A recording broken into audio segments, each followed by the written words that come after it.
Hello and welcome to the New Age Geek channel. If you're new here, we build an inclusive space for people of all walks of life with the power of friendship, magic, and tabletop role-playing games.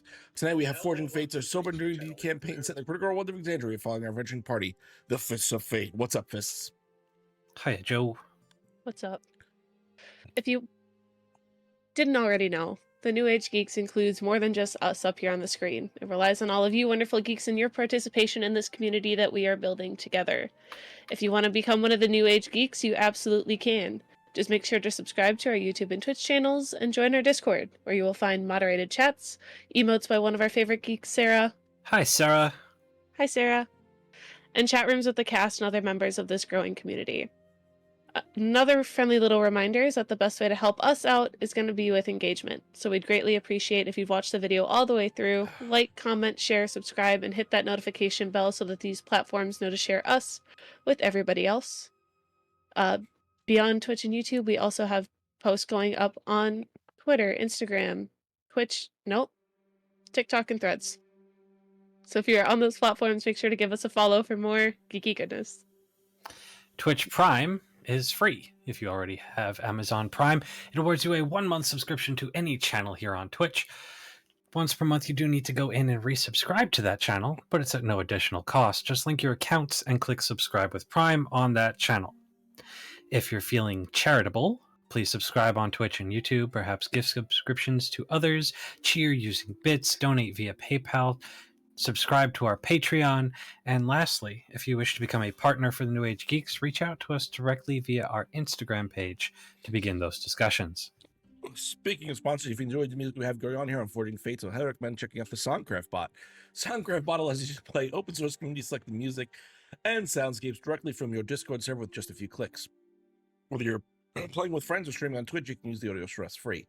With their Pro Level subscription, get their playlist builder, shareable playlist codes, access to 40-plus music genres and 20-plus soundscape types, global genre selection, and 2 premium Discord servers, all for just $10 a month. But by using our referral code NAG, that's NAG, you get $2 off your subscription for the first 3 months. All you have to do to get started is invite the Songcraft bot of your choosing into your server, hit play, and let Songcraft take care of the rest. And we are also partners with Dragon's Nest Delivery. If you don't know what Dragon's Nest Delivery is, it is a D&D shop with a ton of D&D essentials, including dice, apparel, homebrew adventures, and their Nat 20 card series, which we will be using over on Queer and Present Danger. As well as they have a D&D subscription box, which includes dice, candy, one-shot adventures, minis, and a bunch of downloadable content as well. So when you go to check out, make sure to use our referral code NEWAGEGEEKS, which is all one word, for 18% off of your order. And yes, that even includes the subscription box. So when you check them out, make sure to tell them that we sent you. Okay. Well, let's address the elephant in the room. We have a new player joining us at the table today. Omega. What's up, Omega? Honor to have you sitting at our table. Why don't you go ahead and let everyone know who you are, where they can find you. Hello, everyone. My name is Omega Jones, also known as Critbard. Critbard across all social media channels. My pronouns are he and they. I'm a professional actor and vocalist turned tabletop designer, gamer, host, moderator, jack of all trades, master of like 3 of them is my tagline at this point. And I'm very honored and excited to be playing with these wonderful individuals. I've been wanting to do something set in Exandria for a while. So when I saw the call, I was like, oh, hey, hello, what's up? Hi. Do you want to meet my Lord and Savior? Me begging to be on the show?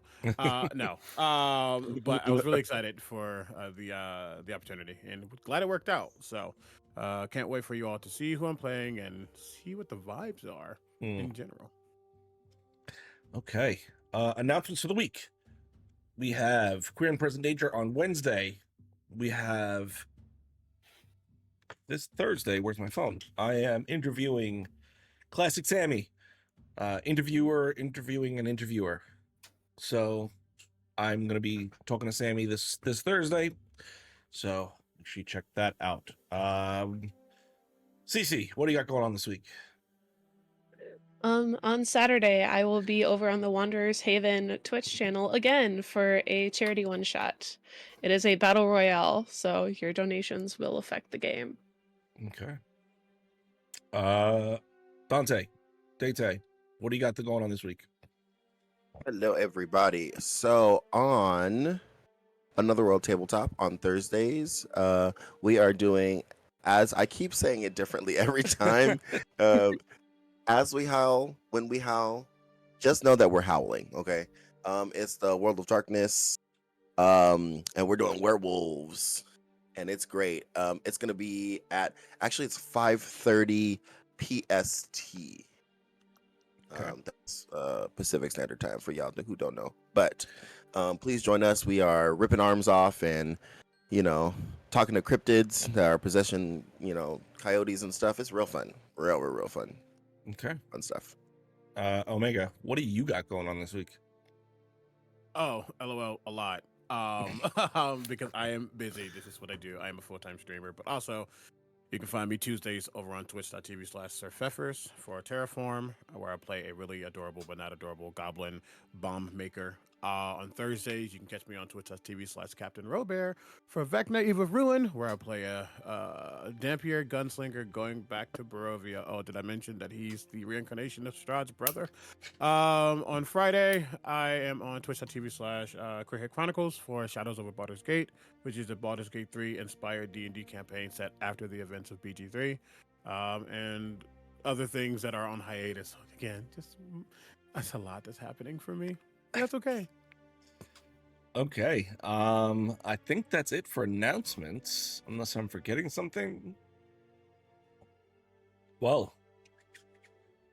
then, for the first time with Omega at the table, let's dive into tonight's episode of A Forging Fates.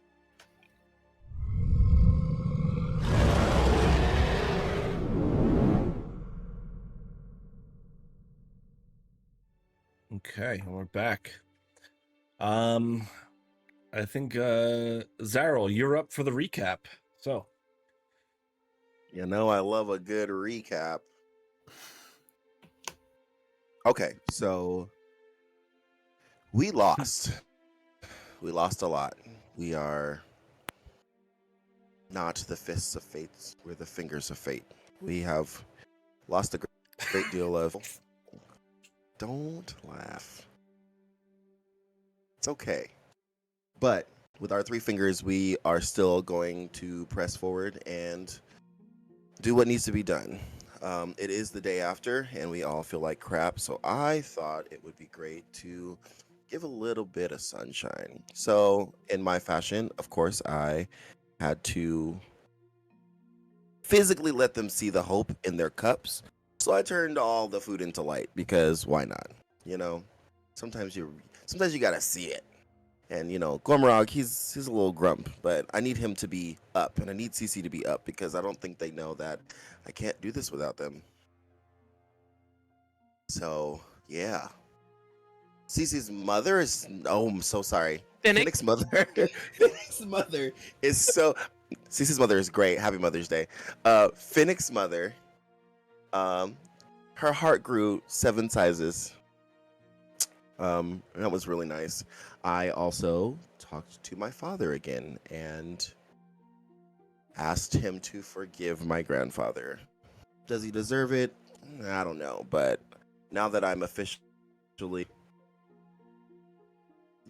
messenger of Paylor, I gotta do all the good stuff. But we're working on it. We are on our way to the Shattered Teeth from the port of, I'm gonna say this wrong, Shuricom.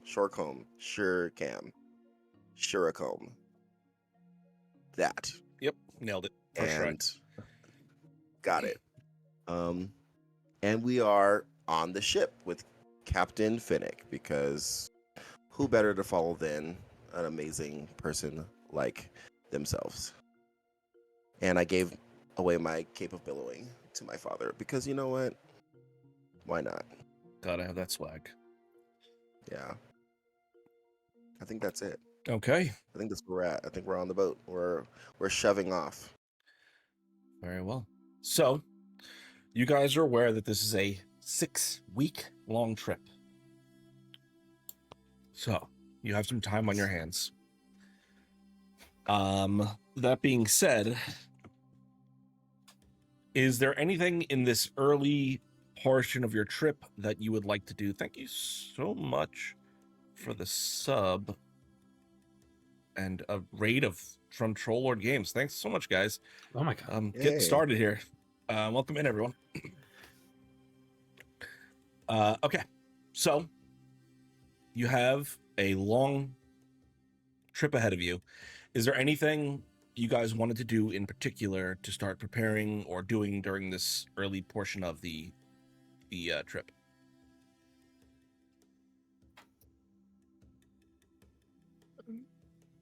I have been given Smith's Tools +1 by the Harengon in the Feywild. You still have that? Of course I do. Why You wouldn't still I? have... We have everything that we had in the old life. Gotcha. From the before times. From the before.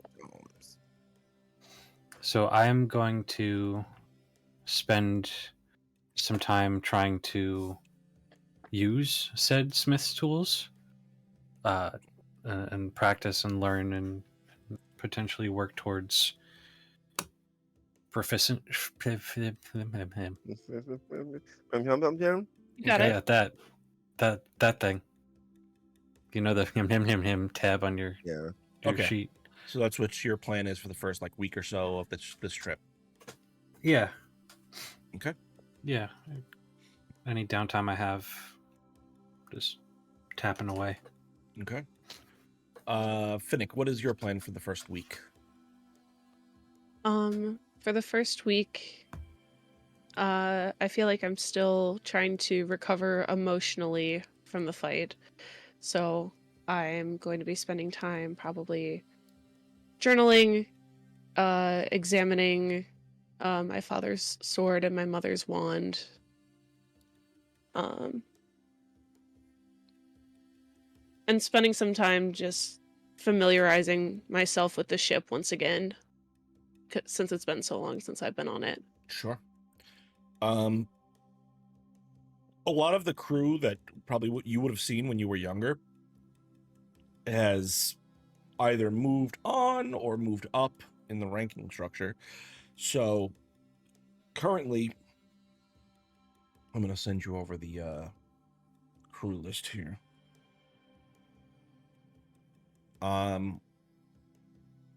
The current person who is captain is Kalen Voss, and a bit of an older gentleman at this point, human. Always kind of had this gravelly tone to his voice, and as you kind of are dealing with him, he is deferring to you on most things, you being the person in charge of this mission.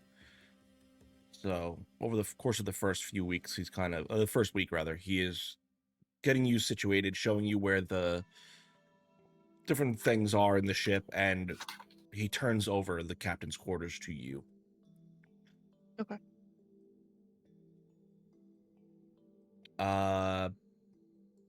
Zaro, what are you doing this first week? The first week, I think I'm just trying to make sure everybody is kind of feeling together, because we feel kind of, I can feel that Finnick is trying to recover, and we're just kind of ragtag right now. We're trying to lick our wounds, but we're also trying to press forward, kind of the leading by while bleeding type deal. So I'm trying to figure out and meet people and try to grow this team together so we can be a support for each other, because I know it's going to be difficult. So I'm just kind of being myself, putting on shows, trying to knit the group together, the ship together, if that makes sense. Okay. So here's what I want you to do. I want either Finnick roll a persuasion check at advantage, or each of you roll a persuasion check. There will be different consequences for how you decide to do this. I think we should each roll persuasion. Why let Finnick? I mean, you are the captain, Finnick. that's what you want to do, that's what we'll do.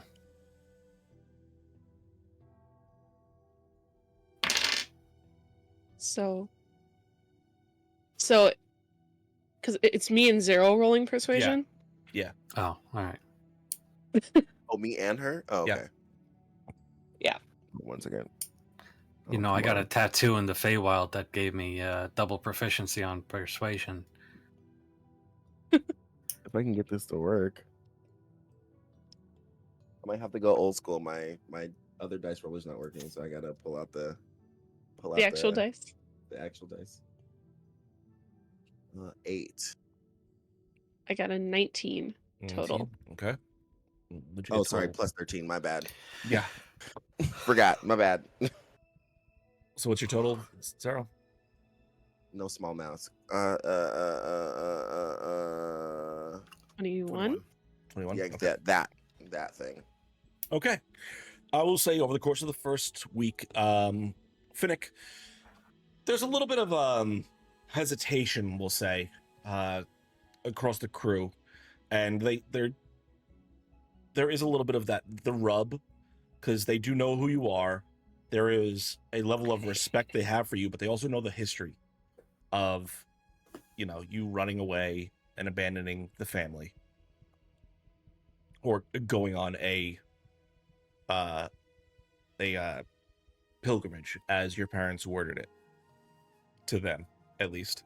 So there's you sense a little bit of hesitation, but any kind of outright undertones of disdain or distrust, Zarel is whispering people's ears all week and is really building that camaraderie across them. Gormug, roll me a d20 for practice to training with your smith tools, because it's over the course of a week. Roll at advantage. Am I adding anything? The +1 from the smithing tools. Okay. At advantage with a +1, that is a 14. Okay. You put in some work. Is there anything in particular you were trying to make, or was it just like banging out metal? I am specifically trying to recreate the runes that I saw in that last fight. Okay. With a 14, you're starting to understand like the process of heating metal and how to kind of engrave things across it while it's heated, and learning that process. But there's a few times you cause these big breaks across the metal. You're really still learning a bit of the process and what that all means, and what proper temperatures to kind of get things to, and the like. So you've made a little bit of progress towards proficiency, but you're not there yet. Okay.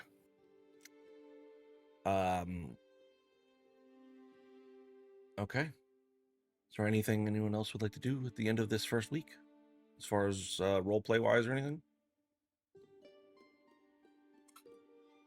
All right, then I need someone to go ahead and roll me a d20. Captain. Alrighty.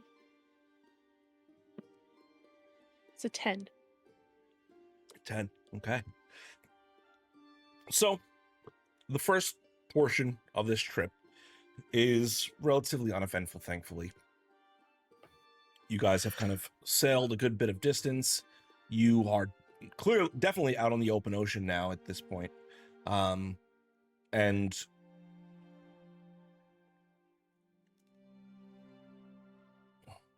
get my map up. I apologize.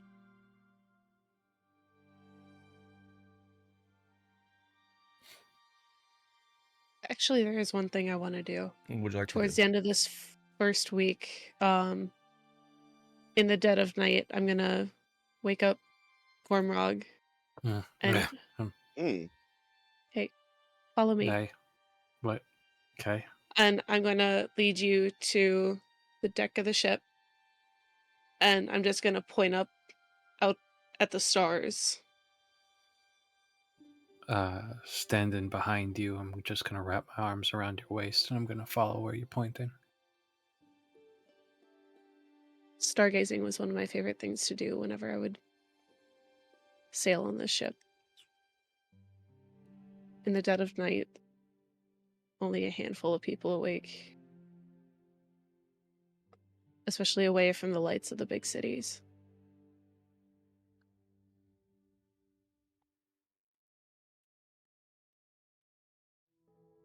Helps bring a sense of calm in a way.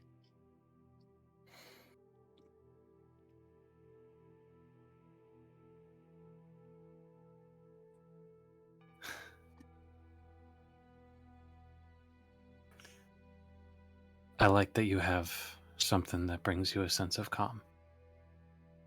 I know you have a lot that takes that away from you, so having a way to ground yourself, even if it's in the sky,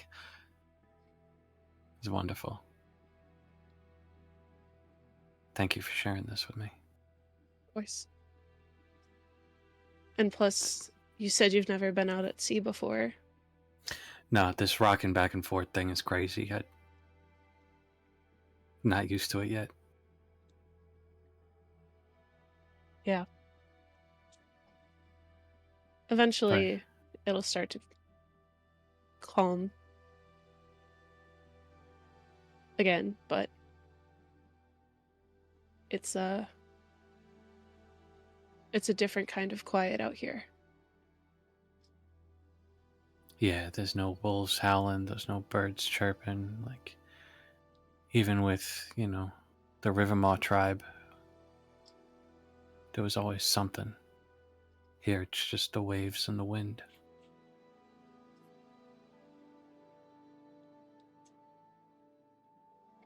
It's nice, though. I get used to this. Do you think there's stuff out there?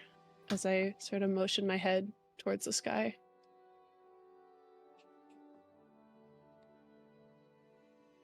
What do you mean?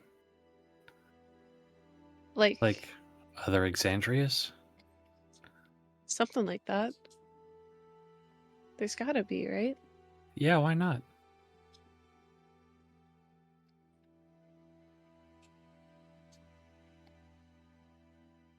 Genuinely, why not? In such a big space, why wouldn't there be another place with water and land and air and people? Maybe they don't look like us, but maybe they do. Who knows? If the gods can go through dimensions, why not go through space too and touch other places? Exactly. Besides,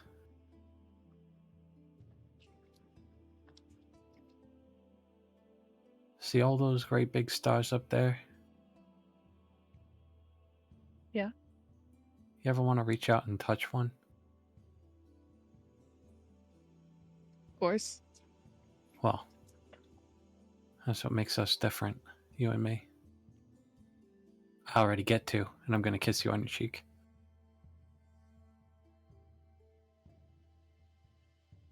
You are such a dork. But I wouldn't have you any other way. I'm a librarian and a chef that was raised by barbarians. I'm And going to you're be pretty messed up badass, in some too. way. I can't be perfect all the time. Never said you had to be.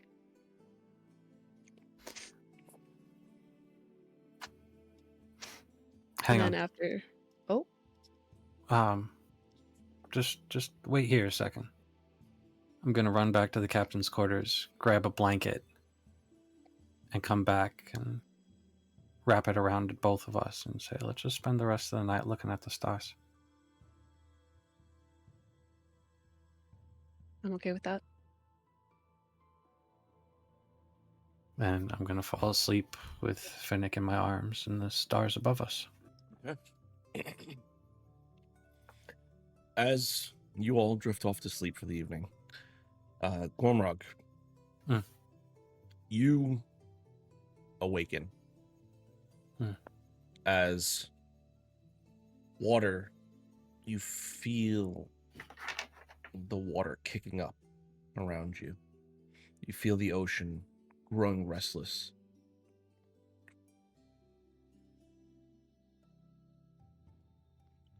As waves lap against the deck of the ship, you turn and you look, and you don't see Finnick there. I almost did the same thing. You look up and you kind of crawl to your feet. And you look and you see off in the distance this long bluish light gleaming into the sky from this small island chain. Roll me a history check. Not bad. History is +5 for a dirty, filthy, stinking 20. So, you've read up on the Ashari. You understand that there's 4. I mean, you even throughout the course of this adventure, you've heard of them. You know the issues they're dealing with. Yeah. You're pretty sure, based off where you are geologically, that that's Vestra out there. You see that bright blue light shining into the sky, and you feel the torrent inside your chest. You feel Typhoon moving around inside of you. You feel it growing a little bit stronger.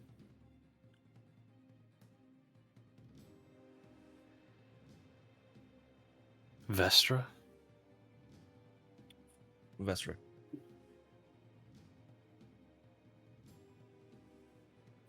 Is that the direction we're headed?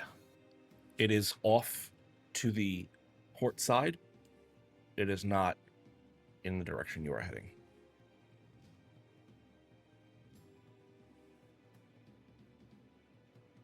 You The see, Phoenix not here. as you are looking, you kind of scan the deck real quick, and you don't see anyone else on the deck with you at this point. You look back off.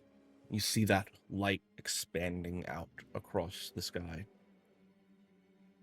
Opening. You see water beginning to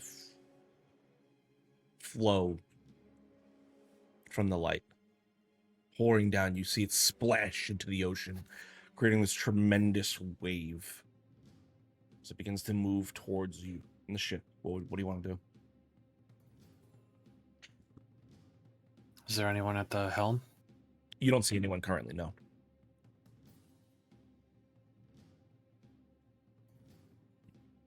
There's nobody here. But I can see the elemental plane of water coming through from a rift that I assume is in Vestra.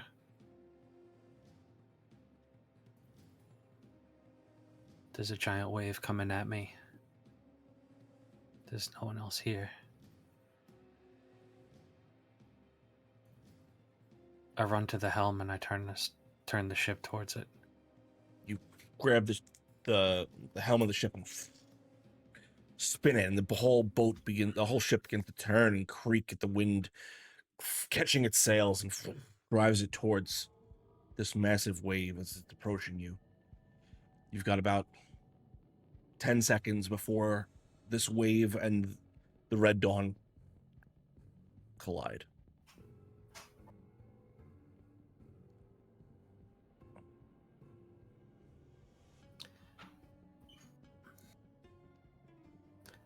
Gonna run to the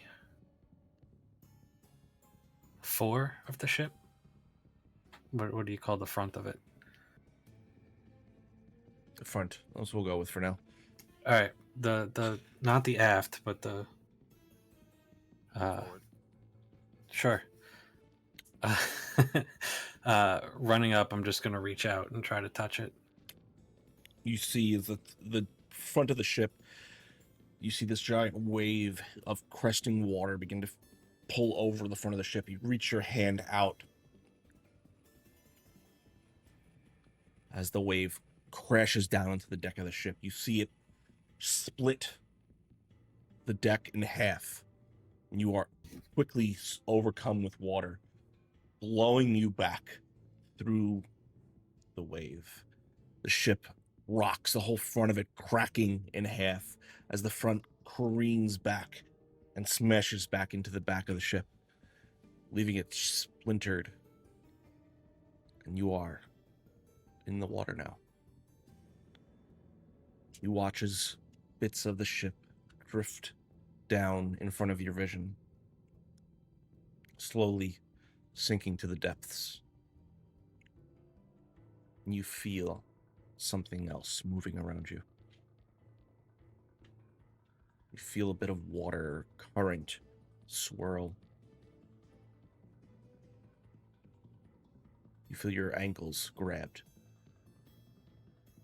You are pulled down into the dark.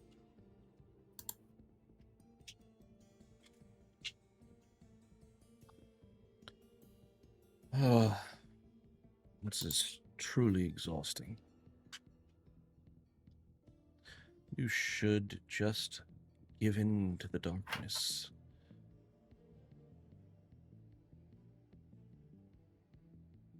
Who are you? How do I do that? Why would I do that? Because then we'll be free.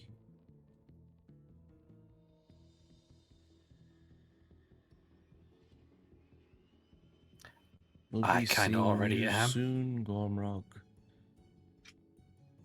You are not the one I would have chosen. And you wake up on the deck of the ship. Still flipping the bird. Finnick wrapped around one of your arms.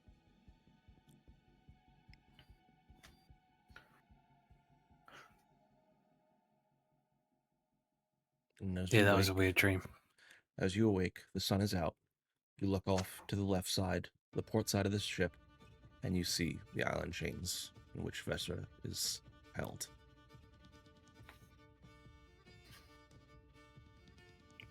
Hey, Fennec.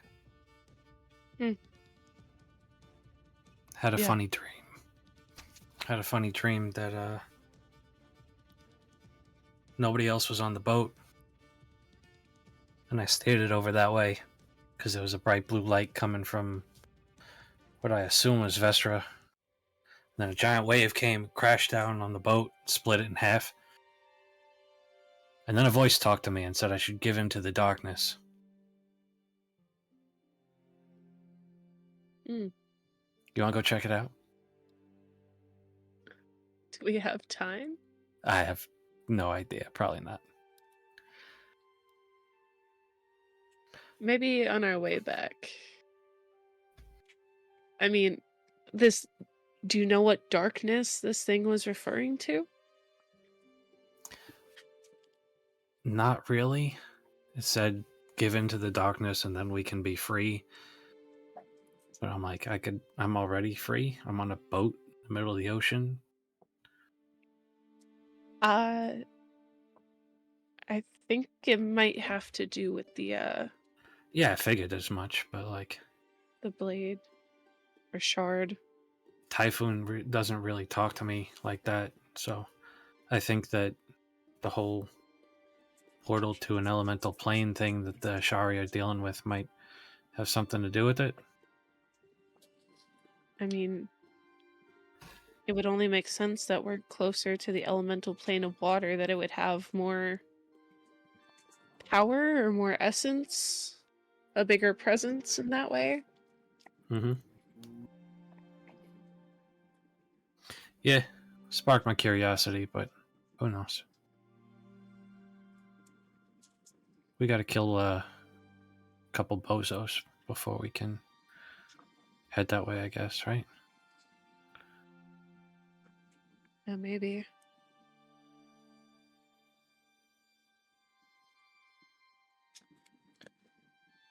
Okay. Well, as another week ticks by, you travel down south, following the main trade routes that are currently established before you have to set out into the open ocean. These are regularly patrolled, so the chances of you being harangued are very low, and you guys are pretty well aware of that. But as you sail through the Osmit Sea, eventually bearing west, you pass by the Hesped Archipelago and begin to pass by the continent of Marquette.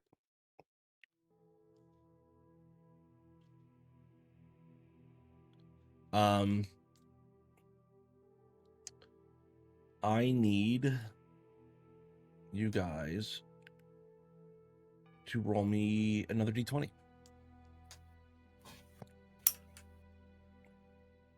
Daytay, you're muted. I didn't hear what you said. All of us? Just one. You do it, Daytay. Moi? Me? Mm-hmm. Alrighty, here we go. That is an 18. 18. Hell Perfect. yeah. As the second week is starting to tick by, real quick, what are Gormrog, I'm assuming you're continuing working on the smithing skills? Yeah.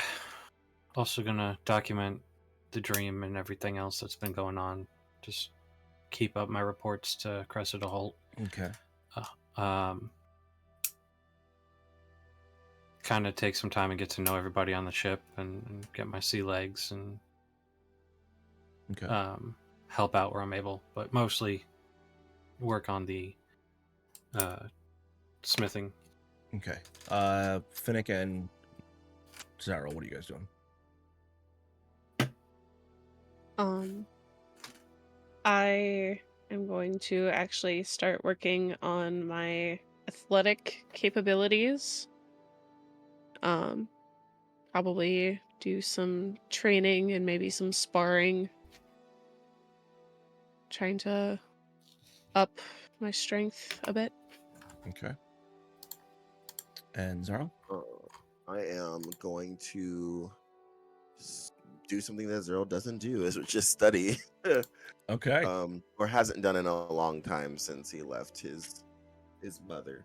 But I'm gonna crack open the first couple of books, and see how I can see what my dad brought me. Because he brought me some good old things that have a lot of information, a lot of people's different accounts and all kinds of stuff. So I'm just kind of pouring through that and just getting started and trying to make a physical timeline for myself so I can kind of understand a little bit more and see if I can get anything that helps us.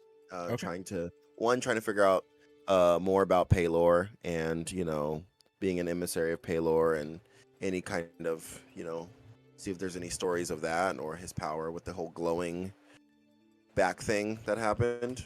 Mm-hmm. And also if there's anything about, I don't know, the swords or the rereading the story about that whole shebang to see if it can help me. Okay. So Reinek, you see a ship on the horizon now. You see this vessel, large in its size, this deep crimson wood with these accents of gold filigreed across the sides of it. You see this large red crimson sail with the symbol of Paylor stretched across the front of it. You see it moving in your direction, the figurehead, this intricate golden visage of Paylor, the front of it, this orb where his head is, just you see it collecting and radiating light out in front of the ship, as it is just so polished that it's reflecting outwards in all directions.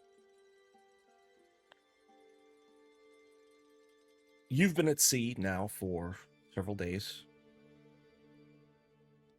The thirst quenching your throat. You see this ship approaching. What do you want to do? And just a point of clarification, I am currently floating in raft. Okay. What the camera would see is an individual with grayish skin. There is a soft warmth beneath the gray, but not much. His hair is pulled back. Well, no, it's probably currently very ragged and probably a little matted, wet. He currently has on a gray, light gray tavern shirt, slightly open, because of the robes and the coat that he wears is currently wrapped around his waist, trying to keep as much off of him as he can while he sits in this stranded space. You see soft, muted metal glasses upon his face, some kind of spectacle to be able to see. And there is a necklace sitting around him with a large, almost muted fuchsia crystal or apparatus, whatever, sitting on his chest. He looks very tired. He looks very worse for wear. But right now, as he sees his ship, weakly he tries to raise his hand, and as he raises his hand, almost wisping off of his own physical form, you see a spectral hand raised even higher. But it's like almost flickering out. That's the amount of tired he is. Can't even hold a simple mage hand, but it is currently trying to get attention. Okay.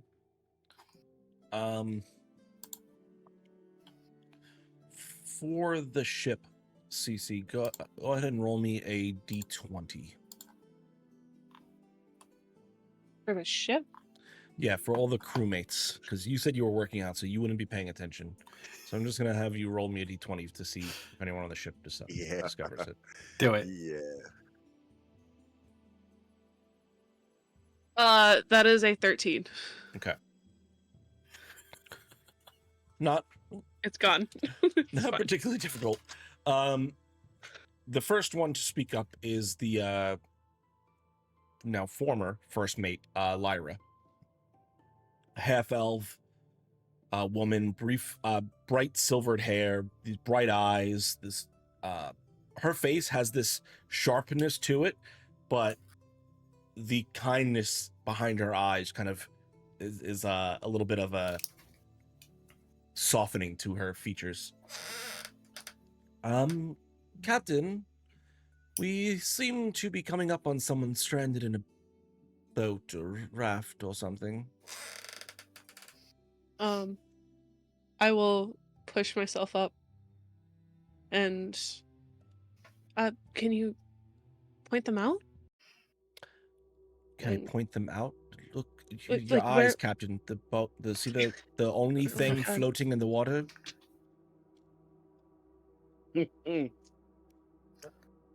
not need attitude this early in the morning. I'll look out and say, well, then let's go help them. Are you sure? You never know. He may be a brigand. And we are all fully capable, are we not, if they are?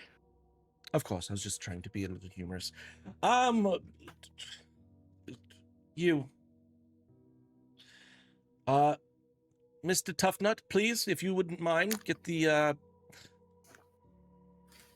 prep a boat and go rescue the stranded one. How far out are they? At this point, probably 600-700 feet. Huh. Mr. Toughnut is the quartermaster, dwarven man, stocky, small, a little on the smaller side for a dwarf, but very well built. He's got this long, intricate tattoo up one arm of just like the battle between Palor and the Chained Oblivion, and just that final strike that there was. Just beautiful tattoo design up his arm. But you hear him quickly chime in. Will do. I'll get the boat ready and set out. And you see him. I'll go with you. He grabs another human, and the two of them, and as well as you, Gormrog, load up into the small boat and ship out in the direction of the stranded. I am going to walk out because I'm assuming that there I can hear a little bit of commotion. Yep. And of course, because I've been reading my book, and of course I'm trying to make sure everybody knows that I'm reading books now. I come out and go, "Wow, Gormrog's really taken to this ship thing," and I'm gonna hit Finnick on the side of the arm. What's the hubbub? What's going on? It seems like there's somebody stranded out at sea, so I told them that we should help, and the three of them are going to bring him in. Bring him in where? Bring them to the ship? Whoever... Which ship? Our ship. This ship? Are you feeling okay? I'm just saying, as I flip through the pages of my book. Just saying, what if he's a brigand?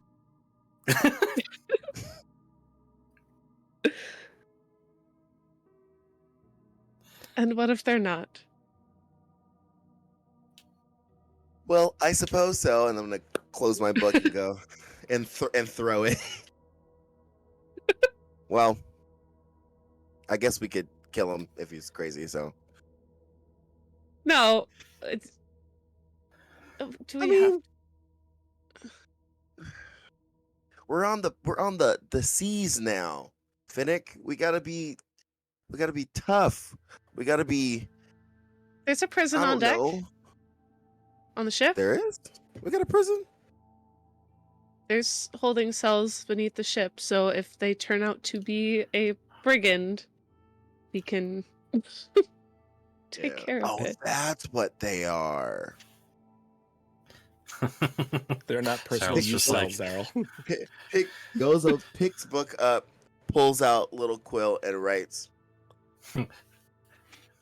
Not Puts fun book back. sounds. Nah, fuck You stuff. guys are insane. You are wild. You are absolutely wild. As that's happening. Divert my attention. Gormrog,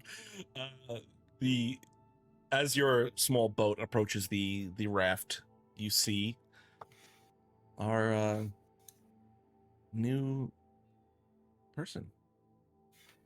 As we're about 50, 40, 45 feet out, I'm gonna look at the other people in the boat and say, I've been meaning to try something for a minute,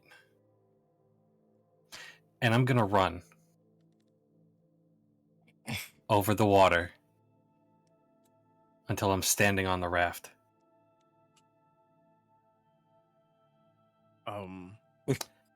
Dope mug shit, baby. As you run, I don't think Rhynak was expecting anyone to do that specifically. Absolutely, like shuffles back, probably swaying the raft a little bit before you get there, and he is completely, again, emaciated. Clearly hasn't consumed anything in a while. Does not look good, but his hands are up. That was a lot. Yep. Hi, I'm Gormrog. It's the same forwards and backwards. I'm here to rescue you. And I'm just gonna, like, one arm catch your wrist duck under, firemen carry you, and run back to the boat. Rydak, do I you let don't that think- happen? I don't think he is strong enough to not let it happen. So out of character, willingly; in character, absolutely not. But can't do anything about it. But as they run, you do see how they like look at the water that was next to them in the raft, but they can't do much about that. Okay. As I pour you into the seat in the boat,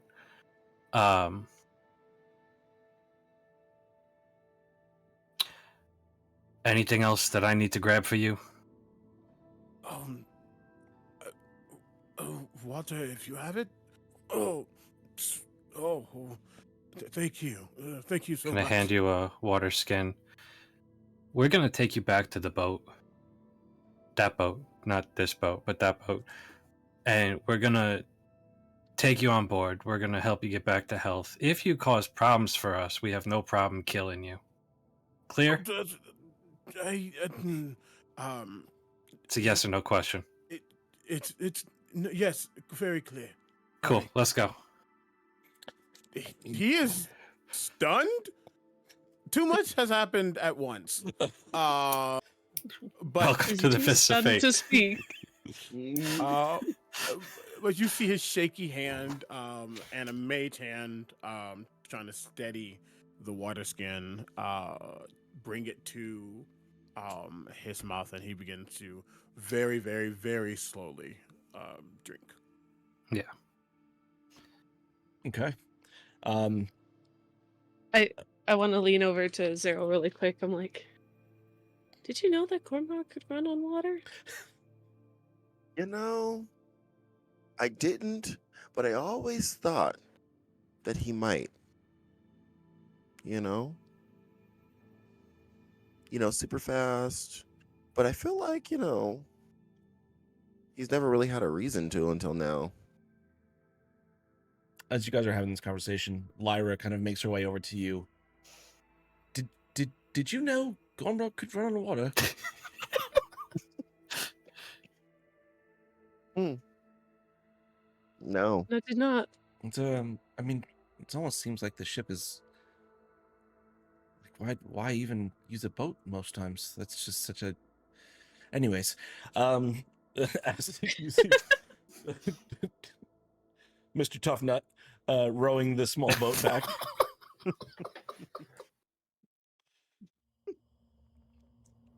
You guys good?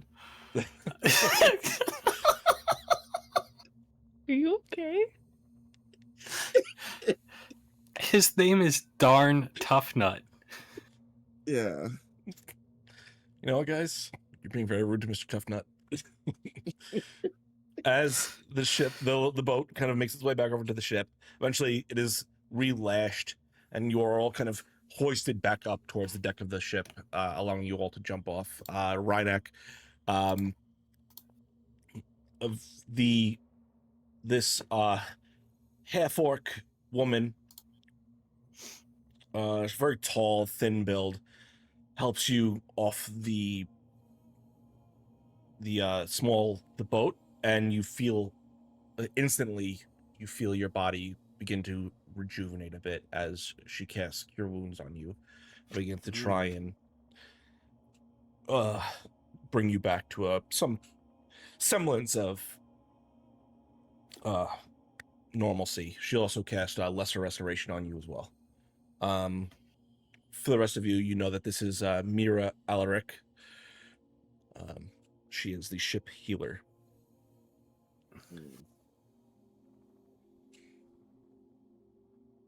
Okay. As he gets the health and the rejuvenation from the Lesser Restoration, you do see some bruising begin to subside and shift. But he still seems gaunt, a little emaciated. But again, been stranded for a while might do that to somebody. But he graciously accepts and thanks. I'm here.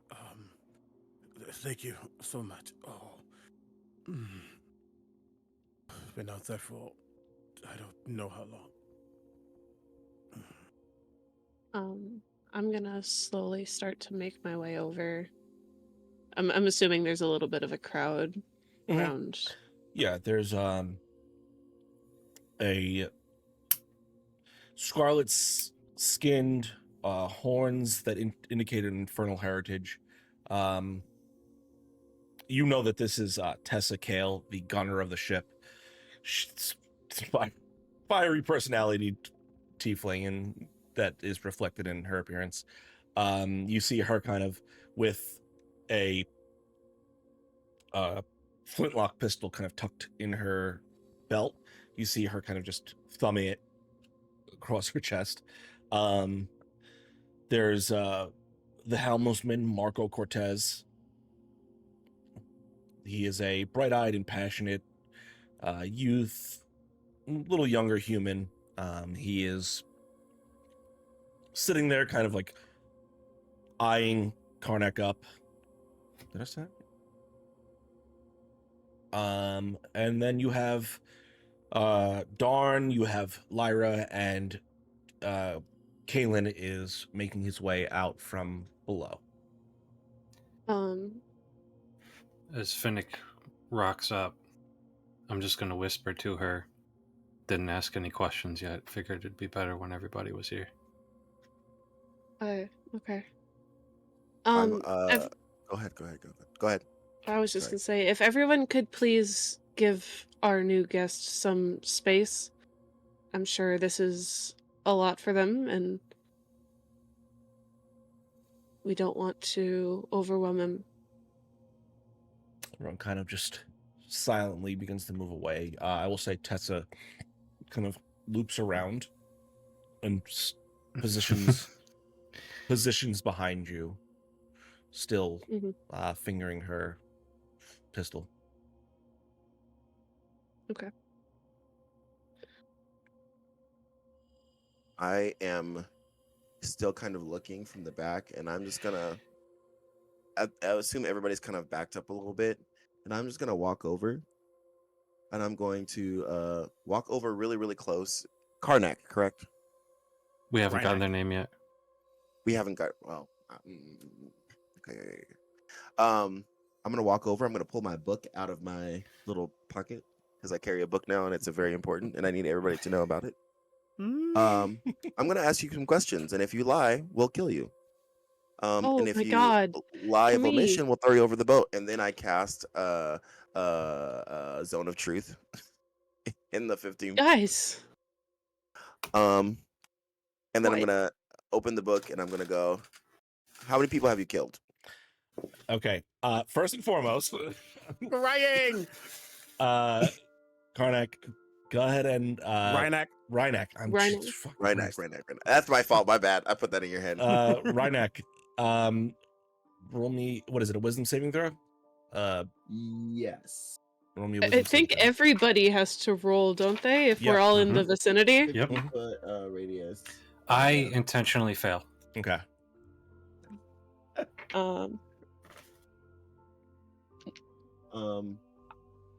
Wisdom, you said? Yeah, I think so. Yes. Wisdom 17. I fail. Okay. On a failed save, the creature can't speak a deliberate lie while in the radius. May And I I'll ask know what it whether- looks like when you cast a spell?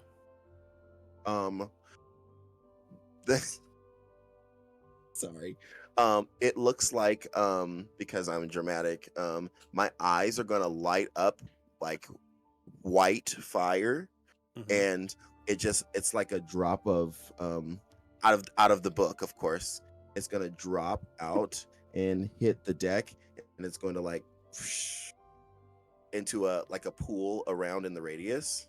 And everybody in the radius can like feel it, and then on the edges of the radius, it's like little lights are kind of up, like when you look at a light and it has that like pulled light thing, so it's like a pool of light. And so my eyes are like. And one more question: What does Zarl? Is that her name? Zero? Yeah, Zero. Yeah. Zero, thank you. What does Zero see like when he looks at people? Is it like auras or when they're in that space or No, it's more of like I can just tell you're fucking lying to me. Like okay. they where is if With Zone of if you're Truth, you can't tell a lie. yeah. Oh If no, I You're know. physically incapable. Yeah. So I'll just get to the point. When you look at Rhynak as you cast that spell, it's Mhm. almost as if you have static looking back at you. And that would be alarming to me because I guess to answer your question, I would, you know how when somebody's in your face and they're like, "Yeah, I like you," but I would see them how they would really feel with if they really made the faces they want to like make, but like the look of disgust, you could actually see that feeling on their displayed on their face while everybody else would see what they want. So that's how it would look. But for him, I guess for me, it would be like a deadpan, like nobody's home because I'm not getting anything. Like Yeah. Yeah. like somebody like the orb of confusion, like You which absolutely is know like that. Yeah. I did not need to succeed on a save because I don't right. need to make the save. Got you. And I think as this happens and he looks at you, you potentially get a hint of familiarity upon his face, a hint of Mhm. understanding what this might be. And his hands are up. That will not work. Sorry. And he wiggles his right middle finger. Mhm. But you will see nothing on it, nothing around it, no ring or anything like that. My work is important, and no one can just willy nilly get information. I'm gonna Um, look over to Finnick and Glumrog. Wow, Glumrog, you really know how to pick them. And then I'm gonna I just sorry. no, go ahead. You were gonna say something. I'm just gonna now. Me starting to get a little overwhelmed at this situation. Uh, uh, I'll just take a step forward and like I am so sorry about all of this. I can't be angry. I technically am a stranger at sea, but none taken. So Um, Yeah, I'm I'm gonna gonna I'm say yeah. It's not like you're hiding anything. I'm gonna put my hand on Zaryl's shoulder, and I'm just gonna pull us back so that Finnick is in front of us. Let her ask the questions. Fine. Close book. Spell off. And I'm gonna take what I know and I'm just gonna go, okay. um And I'm gonna do a little look back. Hmm. Proceed. I'm again, yes, a stranger at sea. We're also obviously strangers to you. I'm Fennec. It seems like you've already met Gormrog, and that's Zeryl. Hello, Rhynak, Dr. Rhynak Everwillow.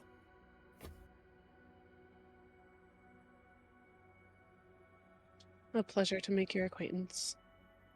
Real quick, just for Omega and for anyone that might be joining us, why don't you all describe what your characters look like for everyone? Starting with you, Yeah. Finnick. So I am not in my usual attire at the moment. I'm probably in like so what you see is a 6 foot tall woman with very, very pale skin, short, choppy white hair, like silverish sort of hair.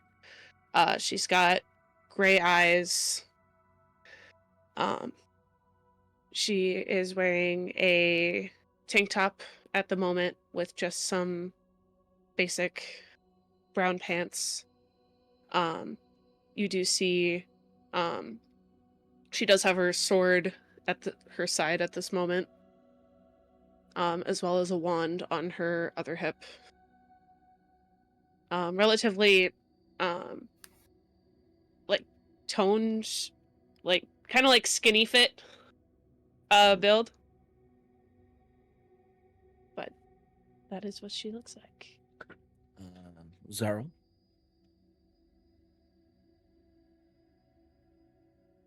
I think Cyril's freezing. Yeah. Gormrog. Why don't you go ahead and describe Gormrog for us? Gormrog is lean, mean, and green. He's a 6'2" half orc. 4 tusks, 2 on each side. He's got a scar going down his left eye and a short mohawk going down the middle of his head. He's dressed in the blues of the Cobalt Soul, a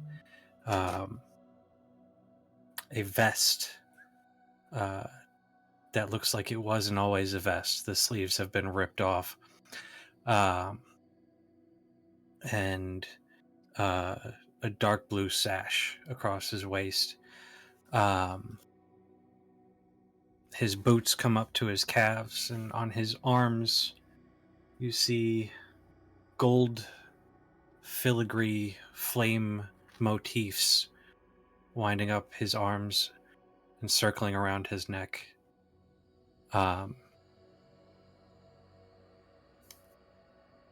He is remarkably clean shaven. Okay. But yeah, a little rough around the edges, but muscular and toned like Bruce Lee. And Zaro, go ahead and describe Zaro first. Zero, I don't believe Zero is doing the whole dyeing the hair thing anymore.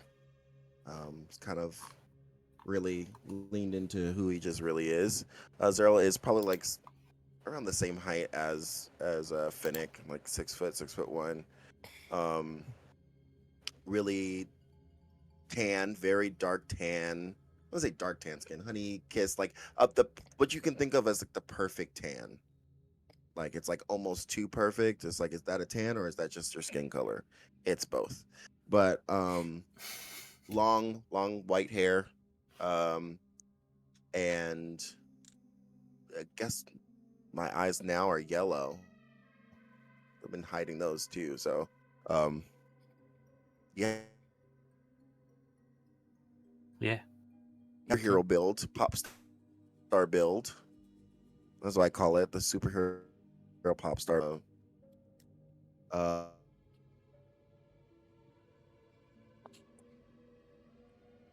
Is where Hey, D, we're getting can you hear me? some.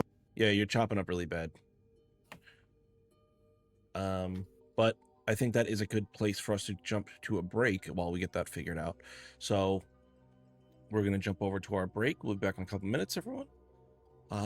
See you guys in a minute.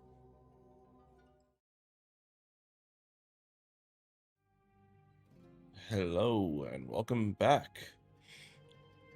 Okay. Zaryl, picking up where we last left off, if you want to go ahead and describe what Zaryl looks like for us. Zero. He is perfectly tan, like a darker oaky kind of tan. Sometimes people think that he has like makeup on, but it is really just from all of the years of service from Paylor and also genetics. So he's just one color all over. He has long white hair. He has golden eyes. Irises of his eyes are golden. He used to dye his hair and cut it and all this stuff because he didn't want people to see who he really was, but that's who he is. He's quite tall. He's like 6'1", 6'2", like in between Finnick and Gormrog, and is wearing like a kind of a loose sailor's shirt, you know, open in the front, and also he had made this it's kind of like a kilt kind of thing. That he puts on top of. He's just wearing like regular leather pants and boots and stuff. But he took the robe that he got from his from the Church of Palor when he first went there, and kind of sewed that into this like kilt thing that he wears around his waist. Fanfare and such. And it has the image of Palor and has kind of like golden stuff around it, and it's really nice. All right, then. Well, picking up where we left off, Finnick, you were interviewing our new crew member. Well, Dr. Rhynack, what were you doing out at sea? You said you'd been out there for a while? Oh, yes. Unfortunately, haven't really been able to contact anyone. I was part of a expedition crew heading towards the Shattered Teeth. Apologies. He kind of coughs a little bit after he has drunk the water. I am part of a historical retinue for the Dwendalian Empire. I'm from Wildmount. We were doing what we do. We travel and get information to bring back and understand and document, and didn't expect a storm is all. And as he talks, you see every now and then he looks over at Gormrug, looking over what they are wearing, specifically the colors.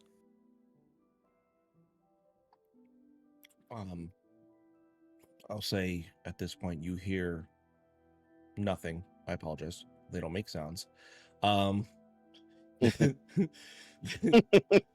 With all of your passive perceptions, you see this grayish owl perched up above, kind of landing on one of the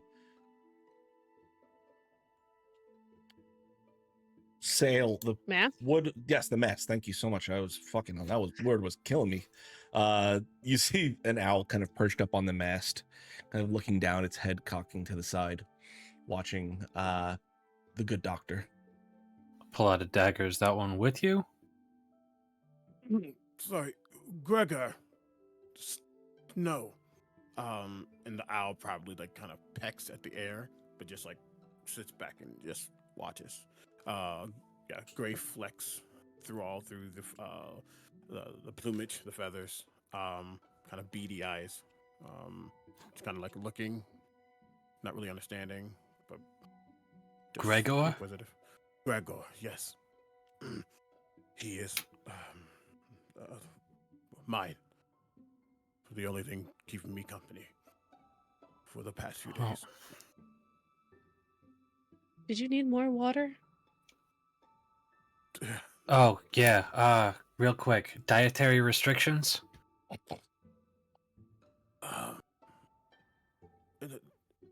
None that I know of. I don't eat much meat. Vegetarian? Easier to Pescatarian? consume, yes. Vegan? Vegetarian is fine. Damn it. Zero goes. Hope you're not allergic to the truth either. I'll be back. I'm gonna go make a potato carrot stew. Something soft, easy to chew. That rhymed unintentionally. Sorry. I'm gonna make something warm and soft and filling. I'm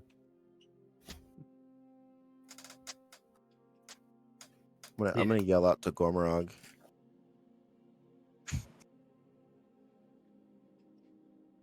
Zero's gonna go, and then go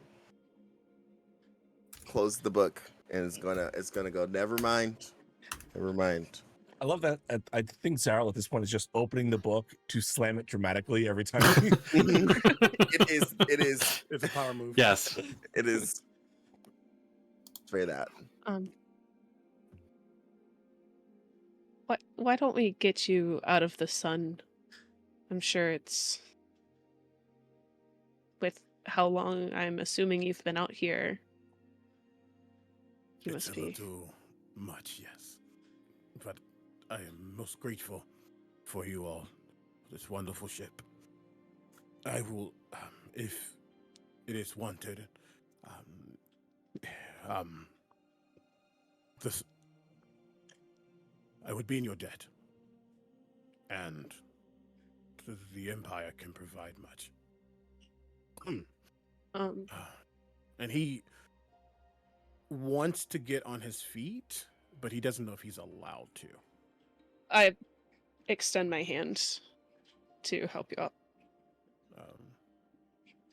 He'll accept it, and a little cold he is, just from the weather and the circumstances, but he gets pulled up.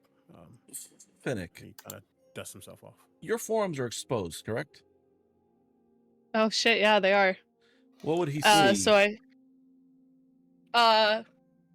muscles. No. Hey! Hotness.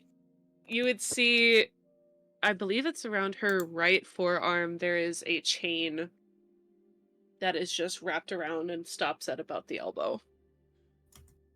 And you could see as it's pressed against the skin, there is visible marks there of where it has, like, it is causing burn marks that seem like they're healing and then reopening over time.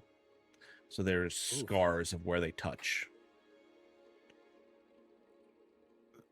I think his eyes probably glance, but he will.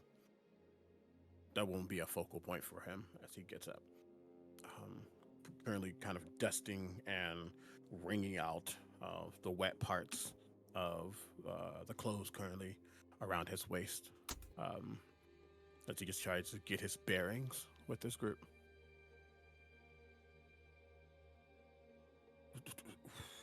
Where, may I ask, are you all heading? We're actually headed to the Shattered Teeth as well. I see. I dare not ask, but considering Wildmount is a ways away, if I could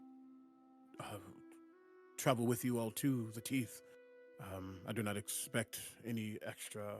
I don't want to mess with your rations or anything that you may need for your crew. Once at the Teeth, I can find my way back to Wildmount.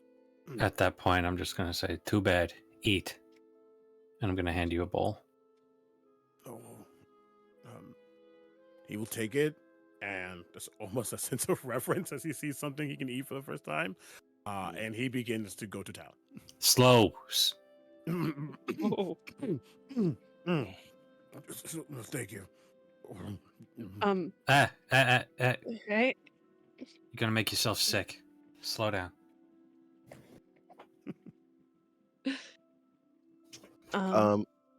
I personally don't have an issue with you traveling with us for now. Forgive me, but we may keep watch on you for the time being. That is more than acceptable.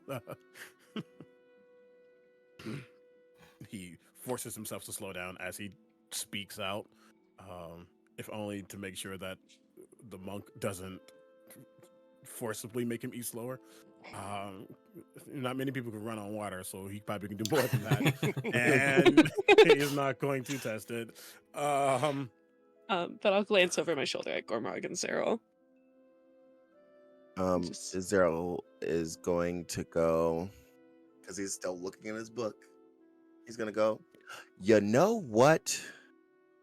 You're right, Captain Finnick. And I'm going to look at Gormog and I'm going to pat him on the shoulder. I'm going to stride over and kind of plop next to him and cross my leg on a barrel And you know, you've probably been out there for a long time, thirsty, hungry, alone. Well, the creepy owl bird watching you The die owl's slowly. head like turns more. hmm Yeah. But you're right. We should be here to help you. And you know what? I think I have something that might help. How about I help you not look like that? I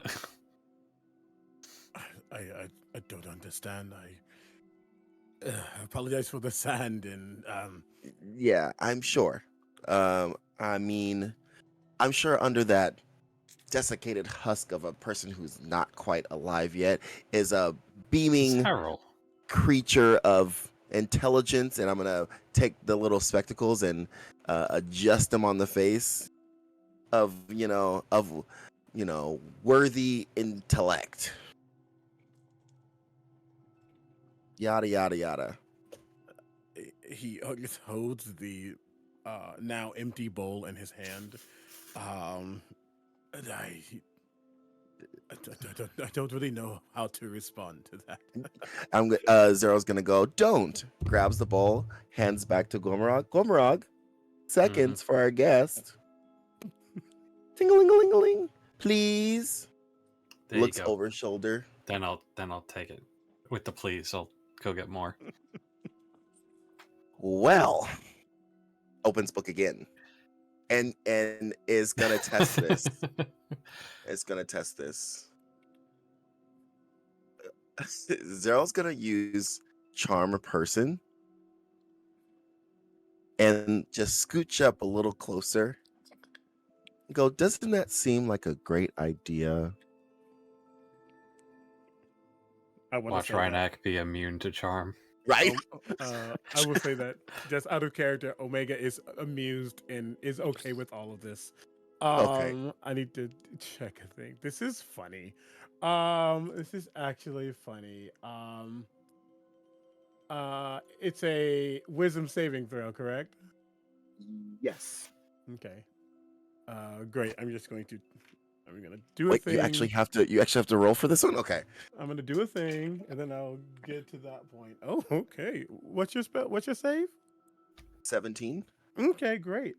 And what was the last thing you said? I said, and how does that sound? Great.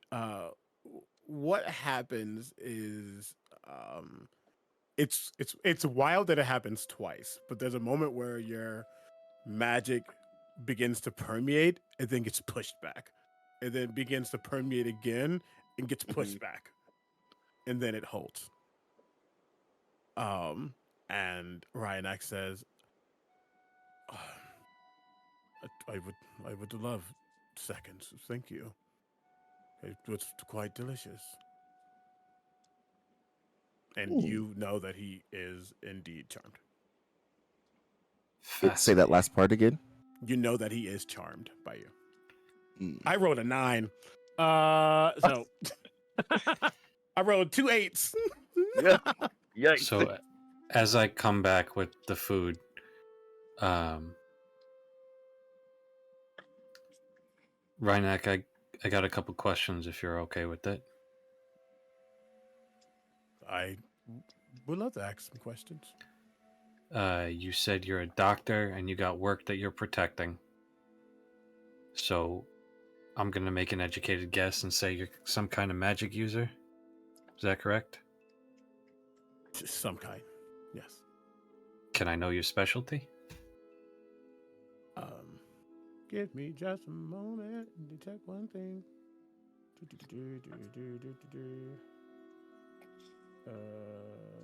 That's that. Okay. Sorry, I should check a thing. I learned everything that I know. Okay.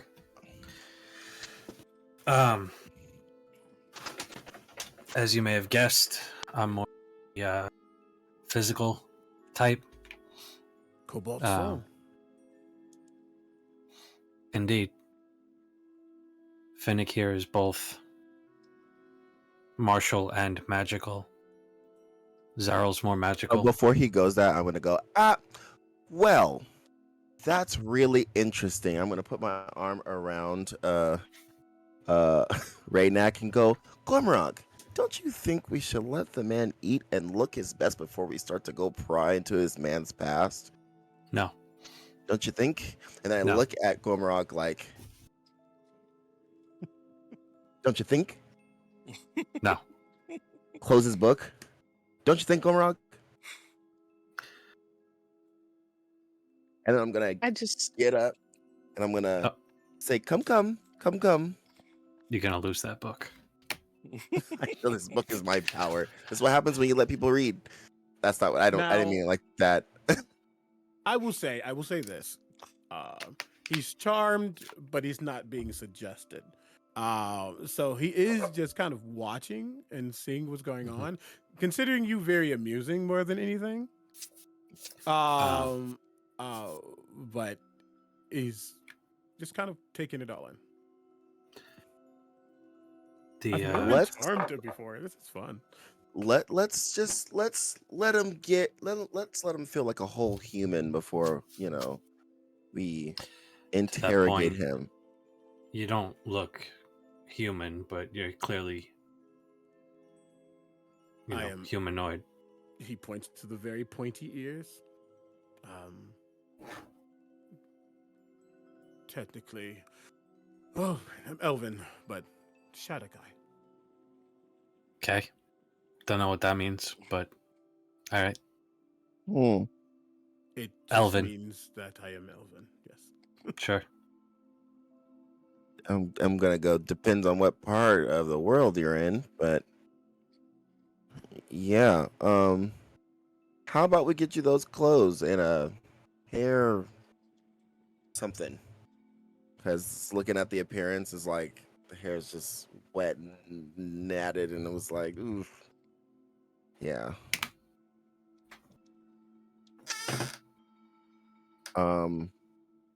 I have extra clothes. We have extra clothes. Is that okay with you, Captain? And I look over to the captain, hoping that they see that I'm not trying to be others arrow. There is something that I'm trying to figure out, but I feel like there's too many eyes. That's what I'm hoping that they're catching. Roll me a quick insight check, Finnick.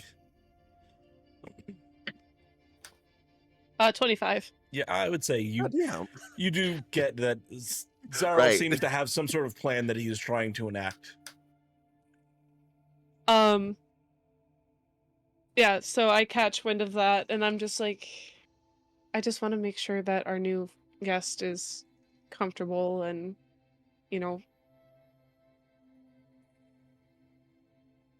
Yes. hopefully feeling like themselves soon. And I try to relate to Zeril. It's just like, I don't know what you're doing. I don't know what scheme you're up to, but please don't fuck this up for us. Yeah, basically. Be on your best behavior. I got you. Um, Go ahead. Rhinek, if there's anything that you need, please don't hesitate to ask. That is much appreciated. As I said, I believe once we approach the teeth, I will find my way back to Wildmount. We do have quite the journey ahead of us.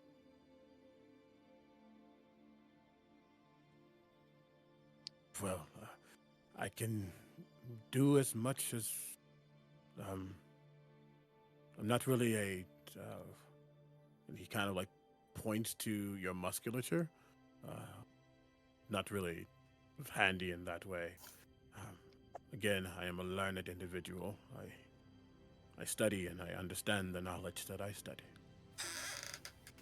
Well, that may come in handy.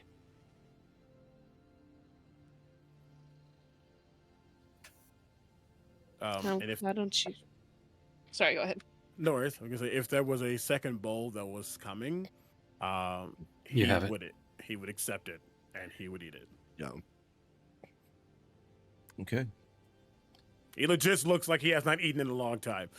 Mhm. So he is Legit. chowing it Scarfing. down. Choking every now and then, but and then he like slows down because again, a big beefy monk orc is there too.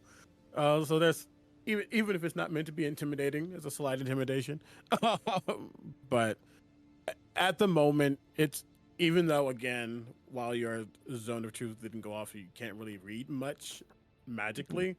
It is very clear that there's a level of gratefulness and an understanding that if there was even something to happen, he is one versus many. Gormrog Right. is intimidating much in the same way that a friend's parent might be intimidating when you're a kid. Mm-hmm. Mm-hmm. It's like I don't know you, but you seem to be helping me. But I'm also kind of scared of you at the same time. I want you to be a bad influence on my children. Yeah, pretty much. I'm like, I'm gonna take care of you, but like, you mess with my people, all bets are off. Okay. Zaro, is there anything you want to do before the charm wears off? Wanted to ask Raynek, what is your favorite color?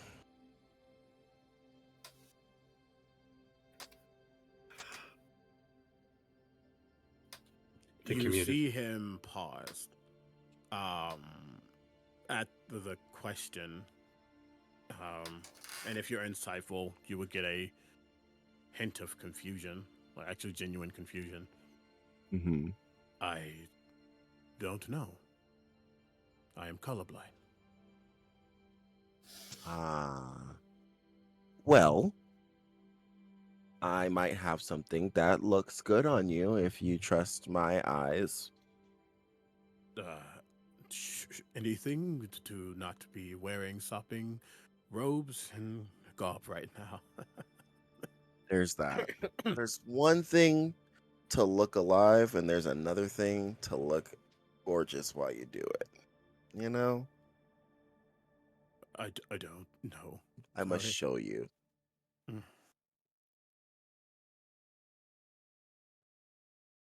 Oh. Okay. I'm suspending. Uh-oh. No. Oh boy. I'm here. Yes. You're spending Sorry, what? suspending belief. Okay.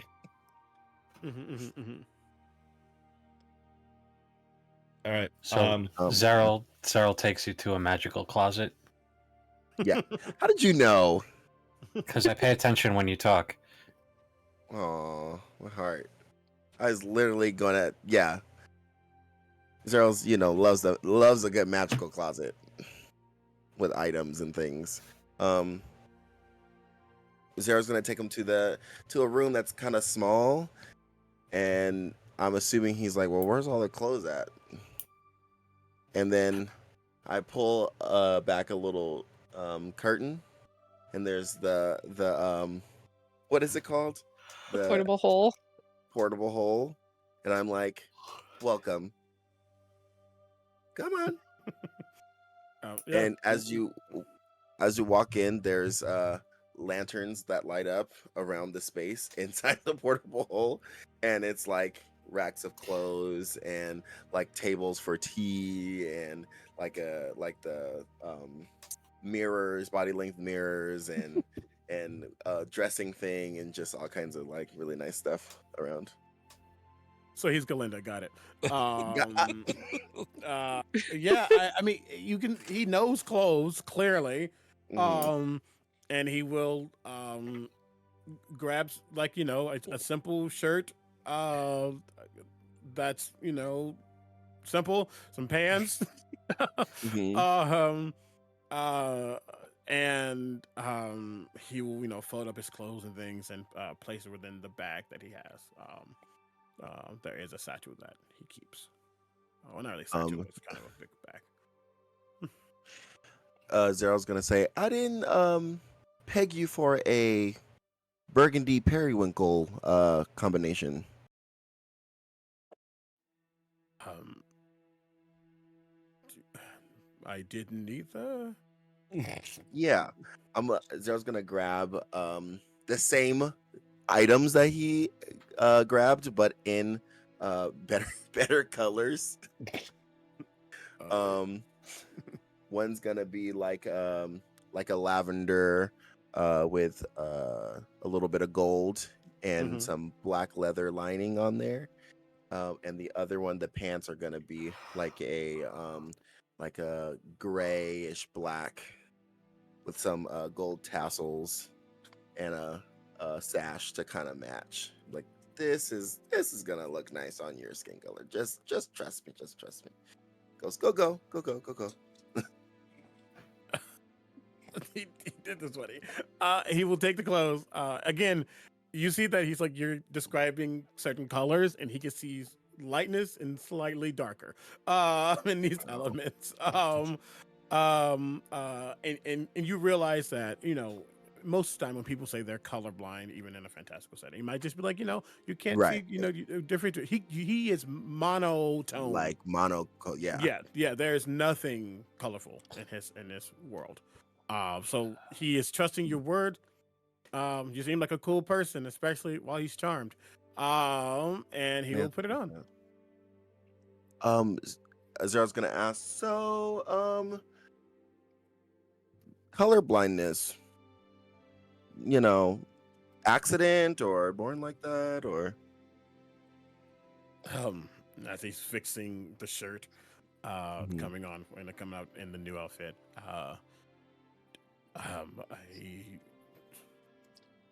Those who are also Shadakai,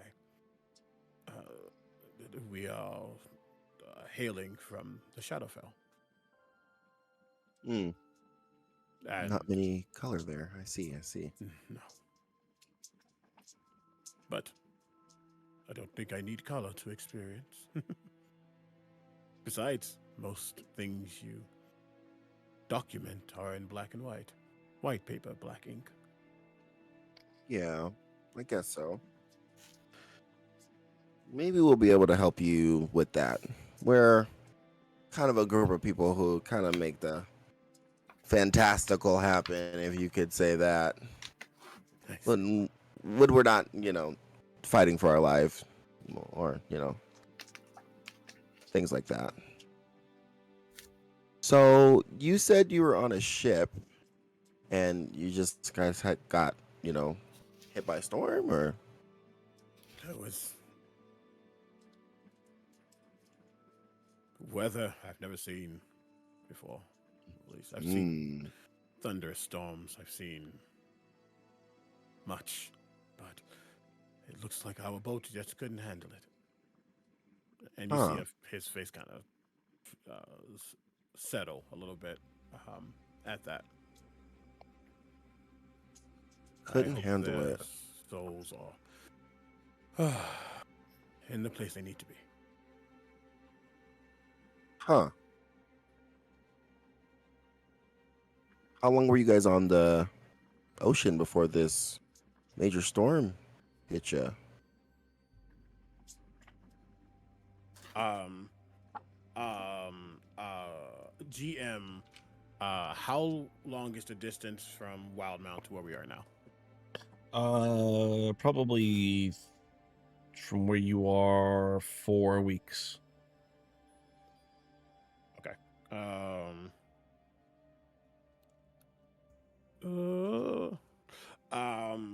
He,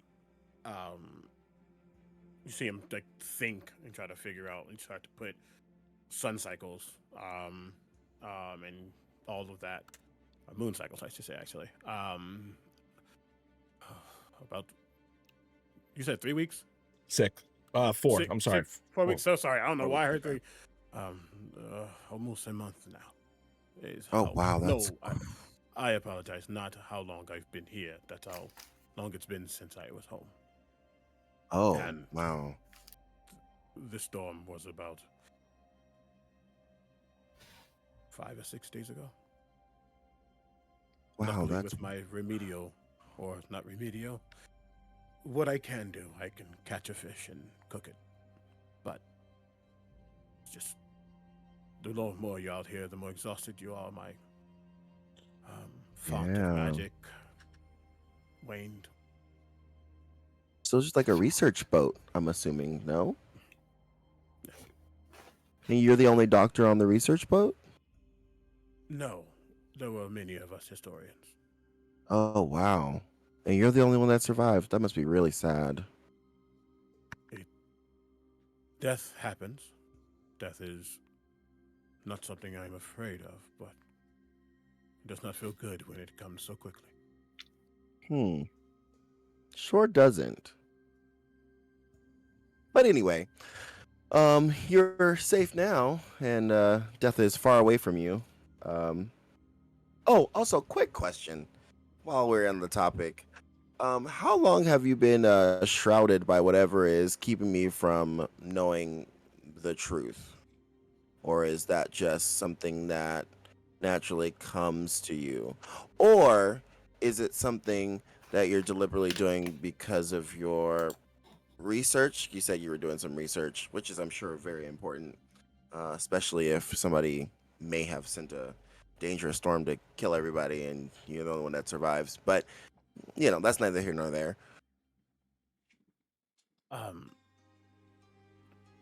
When you're as close to the king as you are, it is important that no one be able to understand the politics. And again, he holds up his hand. You see him focus on the middle, but there is nothing there. DM, can I please, without getting psychic damage, go into my memory? Yeah. Am I gonna get psychic damage if I go into my memory? This is Okay. not a trying to remember which pass is yours thing. Okay. The static you feel is very similar to the ring that one of your friends now wields. I forget who has it currently. The ring of mind shielding. The ring of mind. Okay, that's what I thought. That's what I thought.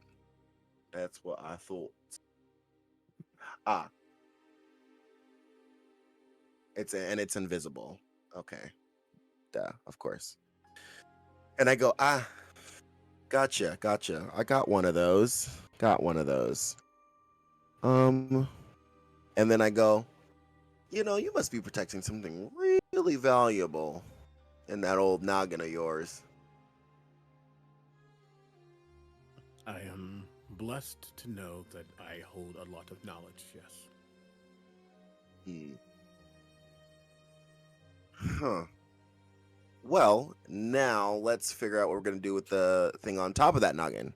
And he gets up and opens all his drawers and pulls out the mirror and lights and stuff and kind of walks over and leads him to the chair and sits him down, and we're looking in the mirror.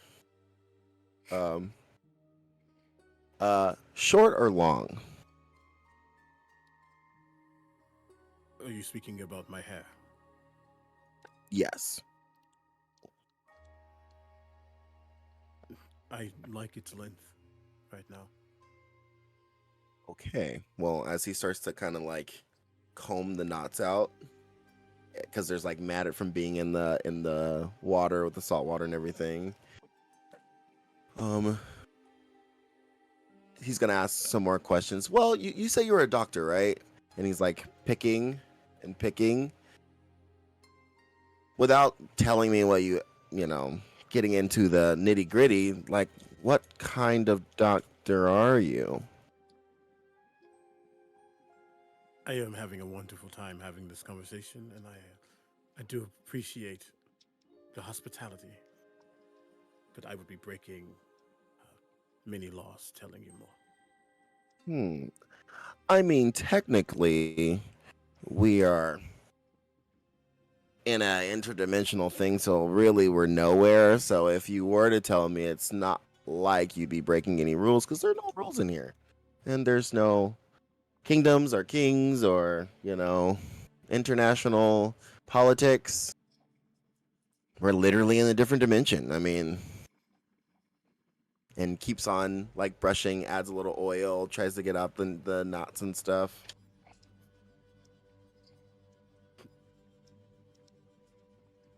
I also just met you all. You have saved me. I appreciate that. I am not at liberty, nor do I feel comfortable expressing that. Perhaps if I get to know you all better.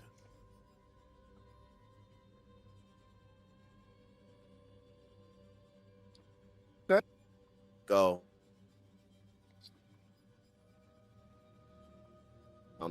But it's nice and soft, and it has no gnats and no. Can you hear me? I'm sorry. Did I? Hello, I was hello. trying to follow along. You cut out a little bit, yeah. Oh, Zero is like, and we're done, and it's just like a very simple half up, half down, very smooth. No, knots, all the things are out, and it's just nice and simple because he's kind of a nice and simple guy. Now you look great. Well, hopefully we can get to know each other a little better I look and forward to it. not die in the process, and claps the shoulders and go, let's go. He will go with. Is everybody still on the deck, or are they still in the thing, or Finnick is We're- still on the deck. we're gonna go out. I'm gonna close everything, and I'm gonna go, well, I present to you the doctor, and I'm going to move out the way and close my book.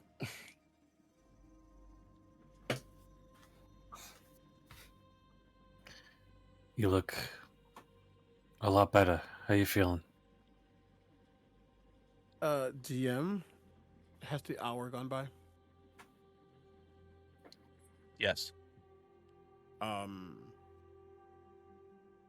Zaro, when you're when your charm person wears off, you know that typically, I assume you know that typically the person knows that they were charmed afterwards. And I would say this probably wore off as we were walking towards these individuals. You would have seen a clear shift in his demeanor when, not in like a sinister way, but a clear shift that denotes that the spell is worn off, but also because it's worn off, things might be known. But he walks forward.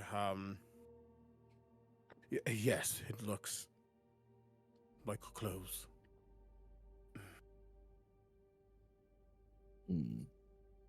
May I ask a question? Go for it. I assume that you all are a tight-knit crew, correct? You could say that, yeah.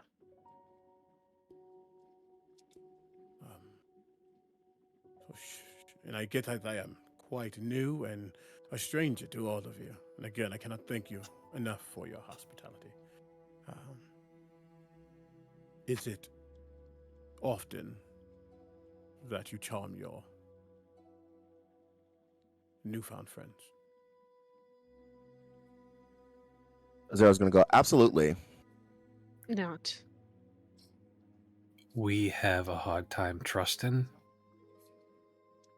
because we've been stabbed in the back a few too many times. I apologize if you feel offended, but we need to be sure. We've lost a lot of people. Recently, we lost someone that we're kind of chasing after.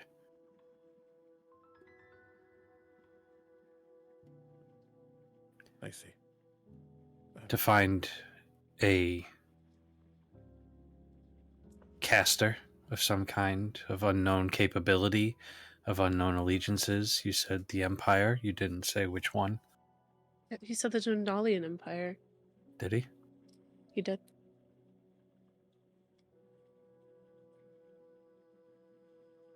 Do we know that for a fact?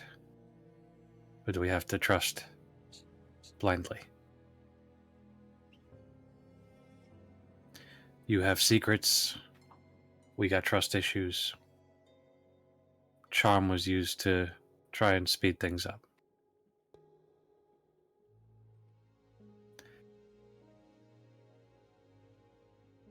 Very well.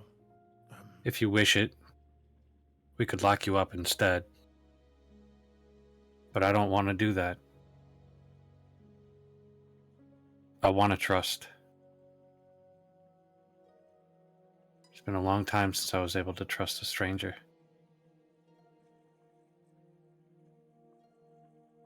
Can I trust you, Doc?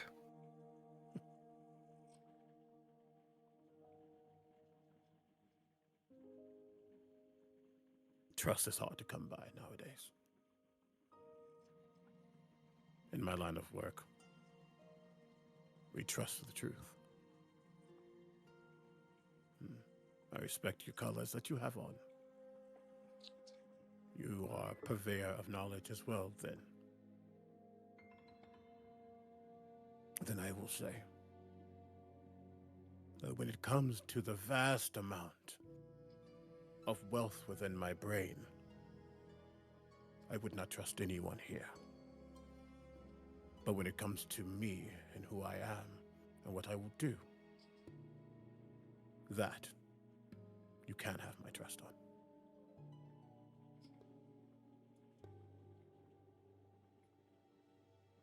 I'll accept it for now. My statement when I picked you up stands. I would expect nothing else. Though I hope that I can keep the same trust in you all as well. After all, I am at your whim.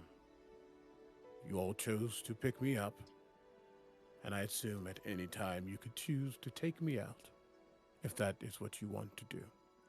And I have to trust that I can sleep here, at least while we are sailing together. That spell won't be at my back. To that point, do you prefer a bed or a hammock? I like to be grounded.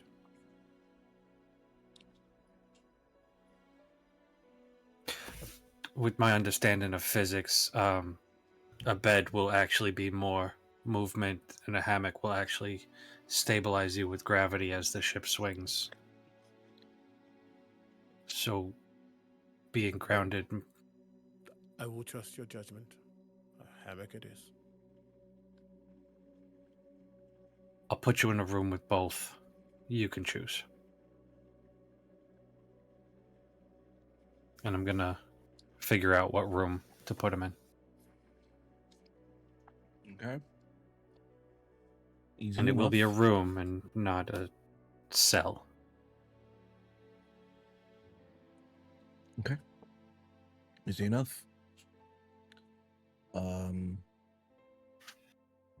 If there's nothing else you'd like to do in this interaction, eventually you all kind of settle off into your own things. A few of you continuing the tasks you were doing.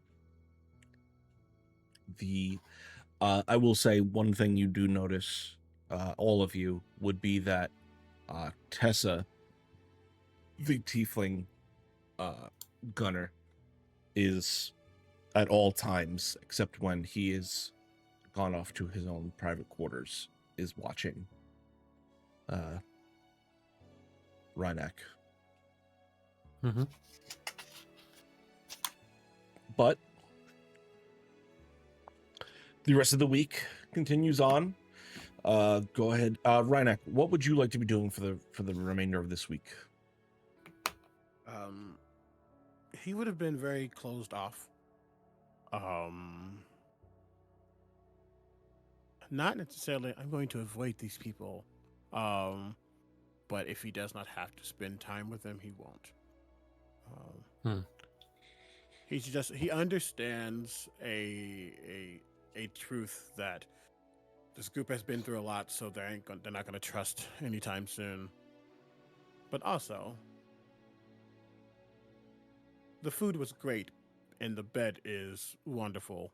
Well, the hammock is wonderful, but though those are simple and almost universal joys that should be experienced, the hospitality was lacking, and he just noted that. Okay. But he would be just detailing out all the events that happened prior to this group finding him, and just getting all of his things in order, so when he gets to shore, he can find his way back. Okay. What do you got, Finnick? It would have, or it can wait. Okay. I need Finnick to roll me an athletics check. I need. What were you doing again, Sarah? I'm sorry. In your off time. Going through those books that my father Okay. gave me. Roll me a. I think religion, Yeah, right? roll me a religion check, and Gormark, go ahead and roll me another d20 plus 1.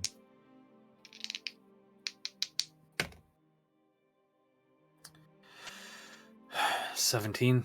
Okay. Zara? 25. Jesus. And Finnick? 21. Okay. Nice.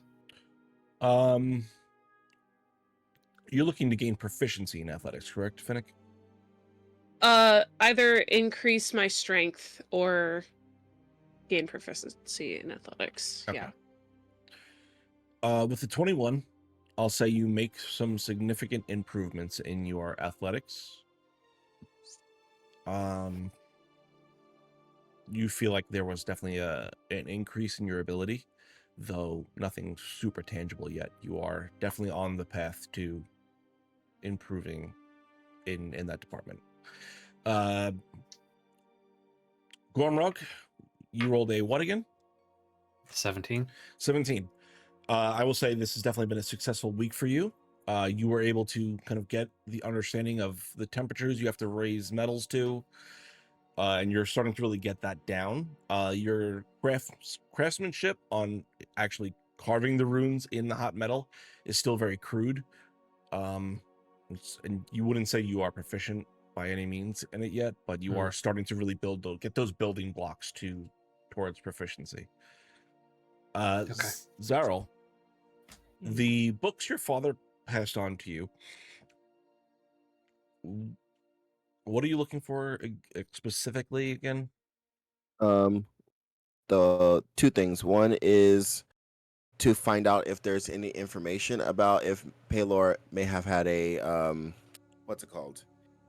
Emissary before, or because there's not very much information about the emissary thing, and maybe the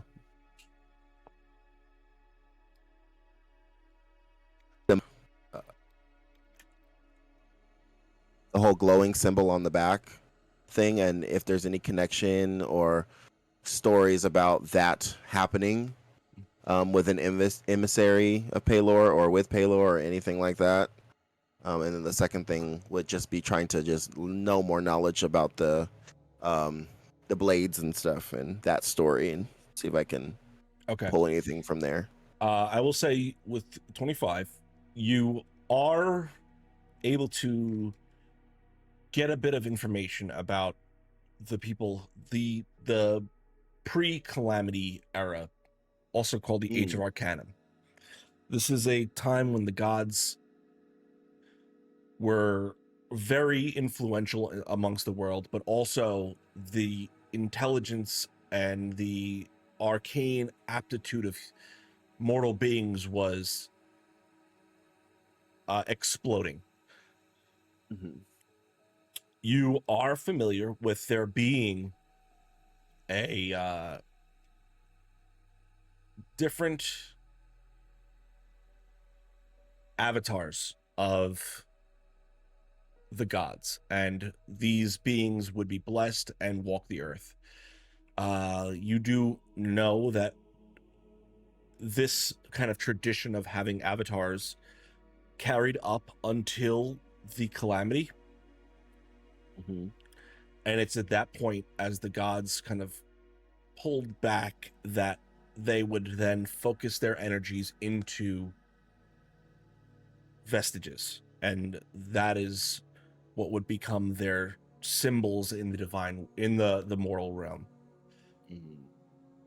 The fact that you have this mark, it is a mark that, based off the books you're reading from your father, it is how Pelor would mark his avatars. And just off history, you know that one of the members of Vox Machina, the Vexalia, was blessed by Pelor, but at no point did she ever become an avatar. So there is a difference between the two. Okay.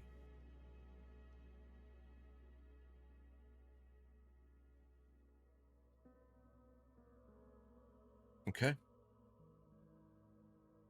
So, with that, as another week along your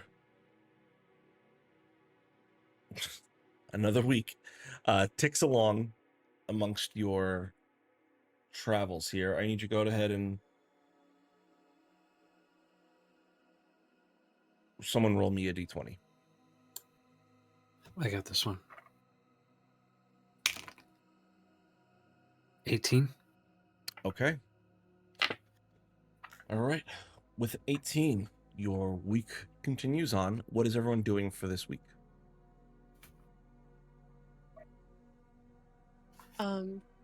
I would have continued the training that I've been doing. Mhm. But at some point I would have liked to gather Gormrog and Zeril just for like a quick meeting.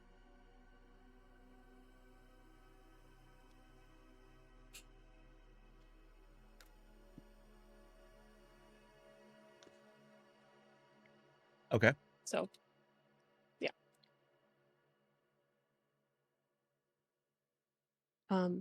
Guys, can I run an idea past you? Sure. Because I know we were kind of aggressive with our approach to Dr. Reineck. And I know we asked him a bunch of questions. I feel like it'd be fair if we allowed him to ask any questions that he might want to know about us. I know it's not going to solve the rocky start we got, but just giving a chance to extend that hand out and sort of, we got a long journey ahead of us, so I figured making sure that everybody felt comfortable and such. I think that's fair.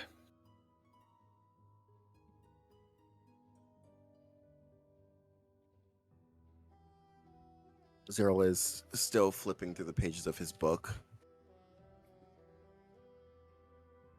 Well,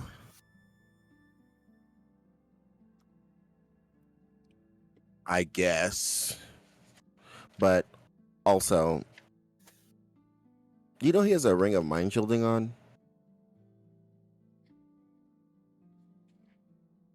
Okay. Yeah. You Dude want is yours hiding back? some. Do you still need it for all the voices? But I guess you got the cool chain now, so you know.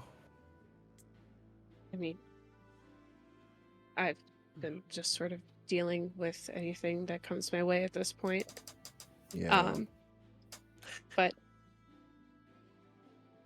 I understand somebody of his stature, and from what I can tell, his ranking in the Dwendalian Empire, if he's holding on to sensitive information, you don't want anybody being able to pick your brain.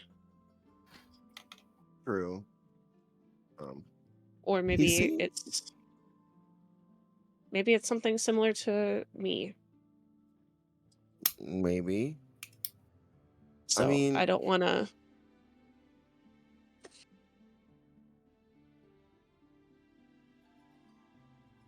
I just don't want to pry too much, and he's already kind of distant, so I don't want to press too hard.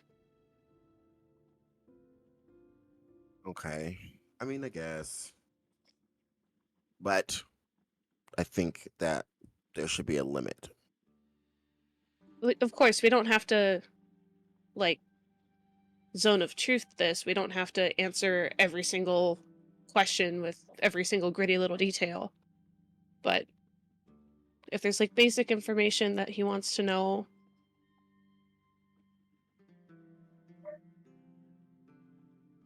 that can sort of... I mean, I guess. Close his book. I got this one. Oh, okay. He's gonna tap Gomrog. You want to take the book with you? No, It helps. if you hand that to me, I'm going to throw it overboard.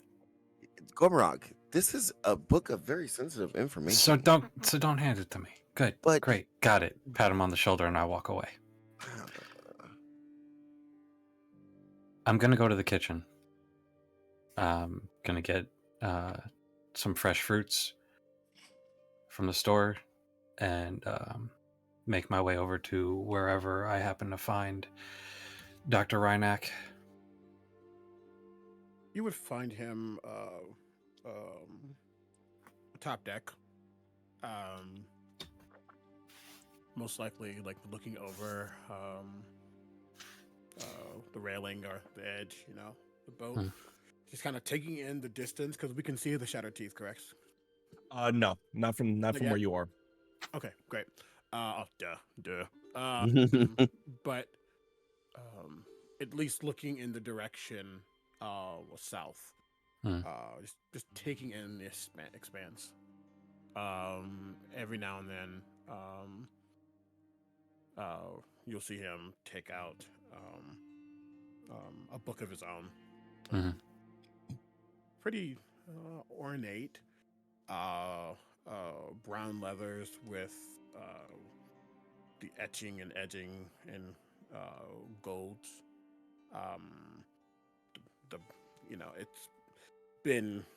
It's been some time, so it's pretty dry. Yeah, the gold is shining upon like the belt, the buckle that keeps it closed and all that. But and you'll see he has a kind of ornate, but also kind of not. Just it's a quill, and most quills are pretty in the way they look, but the plume is like a bright white, and the rest of it it doesn't seem like something you just got from like a random store. Seems like a pretty ornate quill, but he's just writing some information down or something down as you are walking up. Excuse me, Doc. Sorry to intrude on your time with yourself. No worries. What can I do for you? It's more of what I can do for you. First and foremost, I wanted to apologize for my hostilities and those of my crew. And I'm going to hand an apple over to you and pull one out myself.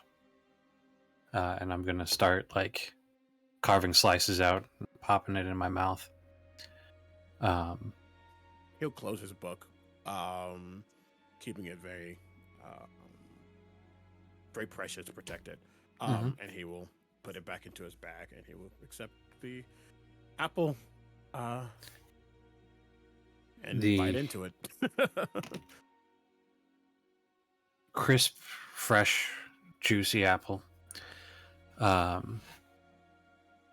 And Captain Finnick wanted to extend an offer to you.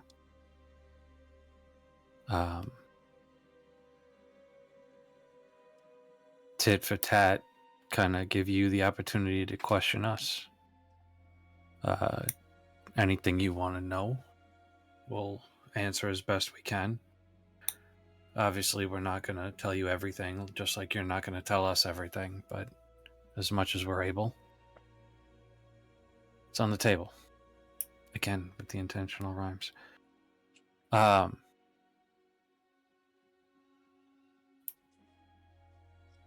a learned man of sorts myself. Did a lot of book learning to get where I'm at. I could see that by the clothes that you wear. Even if I can't tell, those robes tend to look the same.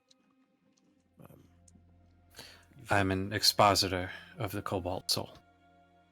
Not an archivist, but still advanced in my education. Though it was a lot later in life than I would have liked.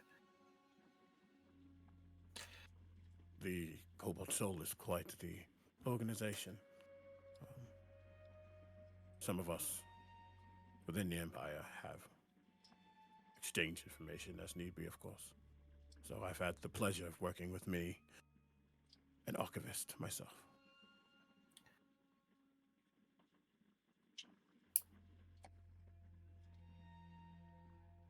Again, if you have questions, we will answer them. Give you the courtesy of an elevated station. And again, I apologize for our hostilities. No need to apologize. Yes, there is.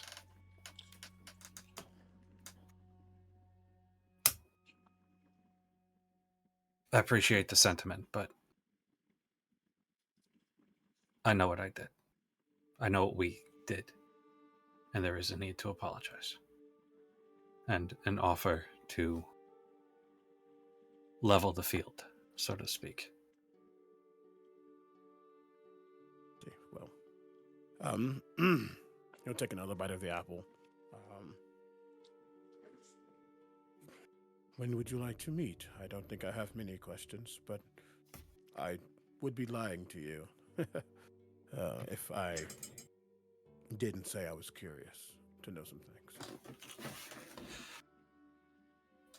The time is yours. Most of my time is spent trying to learn how to make these magic freaking runes, but I'm not progressing. I can assist with. Again, learned. Maybe. I'm not going to turn down help if it's offered. There are enemies we have come across who had runes that aided them in battle, and I am attempting to recreate something of the same ilk, if not make my own. I would guess abjurant in nature, protective. One was fire, and one was a disorienting cloud. and enchanting. Or but- elusive. I'm thinking maybe something's more stone-like instead of the cloud, but I haven't really settled on anything yet. The fire one, I just can't get it. You see, the thing is, well, let's just say we, as a group, have a bad history with fire and chains, and that's kind of what this rune does.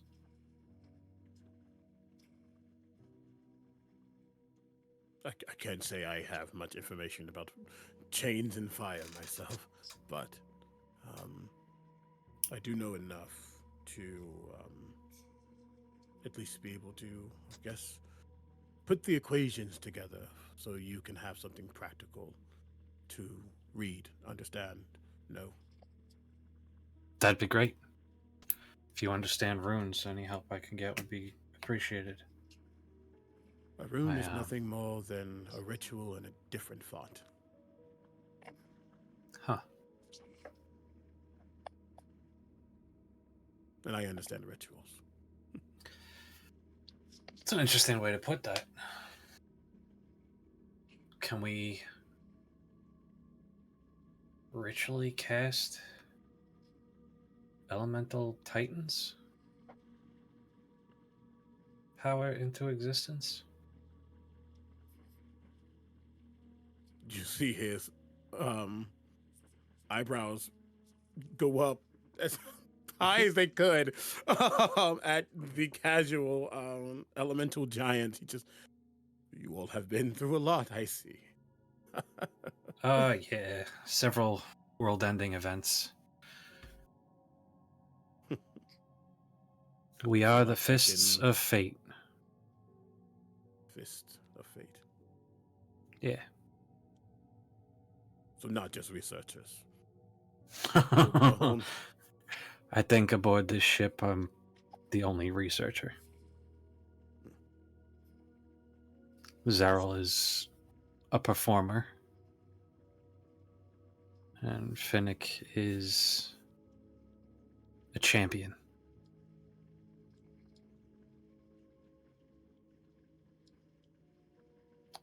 I am probably the least capable among the three of us. And I can run on water. I was going to say, I don't know many who can willingly do such a feat.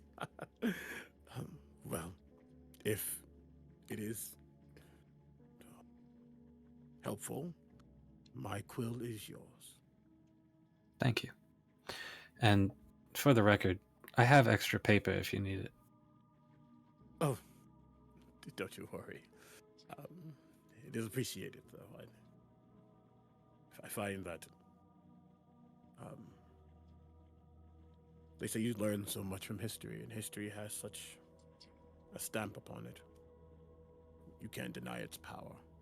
Hmm. And thus, putting everything in one space, it preserves it, it keeps it whole, and then that symbolism, I guess. I like the way you look at the world. I am a believer in the truth, and the truth is knowledge.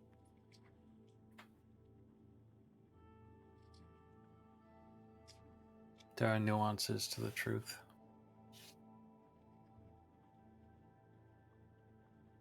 I would say so. For example, and I'm going to slice through the apple.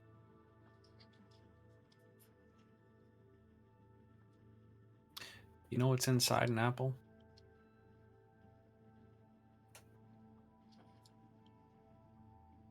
Flesh, a seed or two. And I'm going to show you the core, when sliced through, forms a star. The very stars themselves.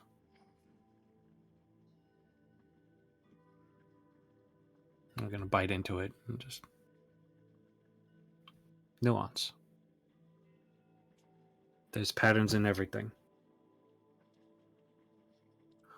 That I can But- agree with. Meaning is derived from experience. Truth is sometimes subjective.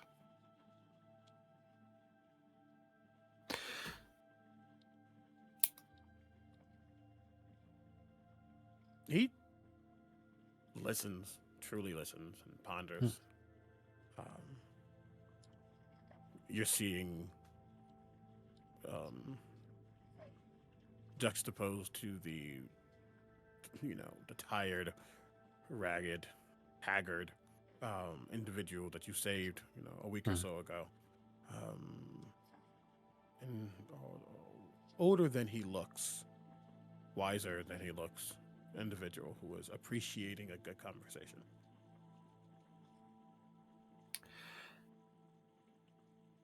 Come on, let's go talk with the others. He will follow, but not before he gives out a soft whistle. And Gregor will fly and follow and probably land on his shoulder as he walks, if we're going underneath. Yeah. I'll rejoin the others.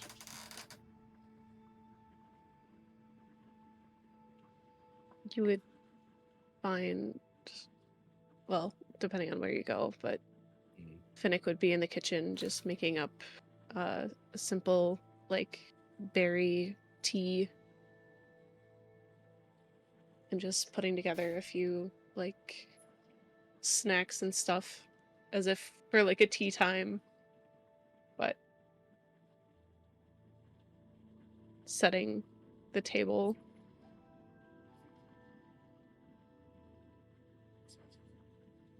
Zero would be doing his new favorite hobby, which is he calls booking. It's where you book in public, where you pick a really nice spot and you open a book and you let everybody notice. Yeah. Okay.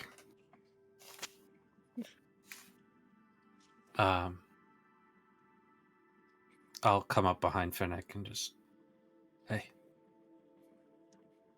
Hey, tea's almost ready. So is Renak. Alrighty. And I'll take the pot over to the table. Do you have a tea preference, Doc? I quite like it at hibiscus.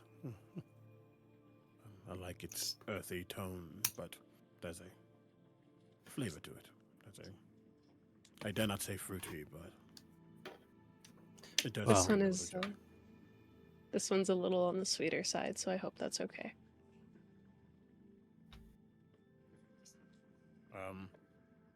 He'll take it, and he seems to enjoy it. And he kind of sets the cup back down upon the table. So, Mr. Gormrock, correct? Mm-hmm. Has told me that you all have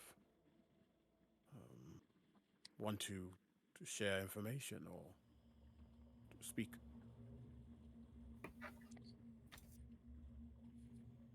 Yeah, I wanted to give you the chance to ask questions as we have hounded you with questions previously. And I wanted to give you the chance for if there's anything that you wanted to know about us, that you would be able to ask.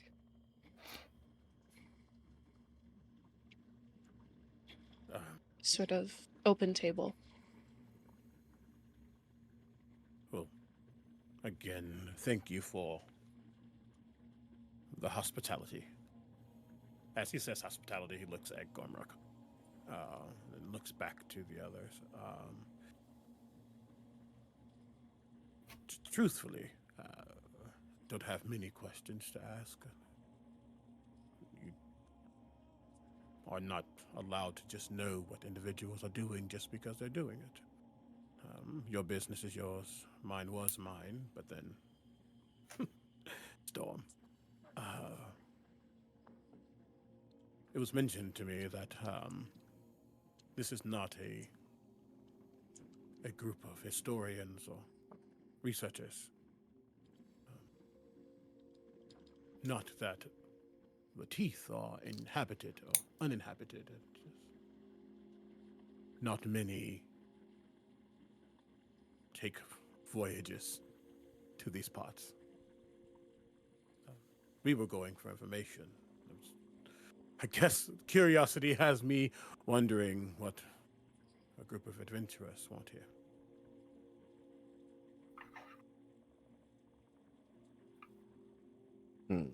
We lost a friend of ours. And the lead we got on where they might be would be the Shattered Teeth. It's where they were taken.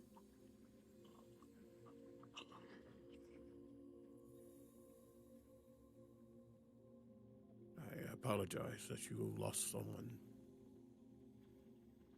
I do hope they are found. Yeah.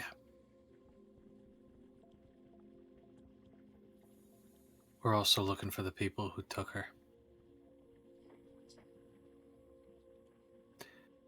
They happen to be responsible for rifts opening up all across Exandria. I don't know if you noticed that little happenstance, but GM? Is there anything I would know or have seen in the past?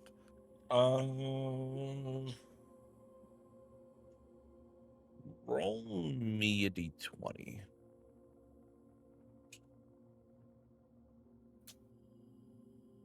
$13. Okay. You've heard rumors of the Ashari having difficulties in their tribes. But that's pretty much it. There's not a whole lot of information going around. You know Tal'Dorei's had some elemental issues in cities, but besides that, that's not a whole lot you would have heard. You can tell that he's thinking, apologies, I don't know much about this, actually. I've heard rumors of elemental activity. yeah. Yeah, that's kind of the point. These two douche canoes been traipsing Exandria, opening up portals to elemental planes, trying to revive the Titans and bring back a world before the gods. I'm gonna look at Gormorog and Finnick, and then glance over to Raynak and go, try. Just go try. We're using that word very, very usefully. And then opens the book again. We are going to stop them. I see. Quite a task. That is. Yeah. Especially when your party is down a few members. Zero gonna go, yeah, and it doesn't get easier the second time around. You've lost multiple. 4 at this point.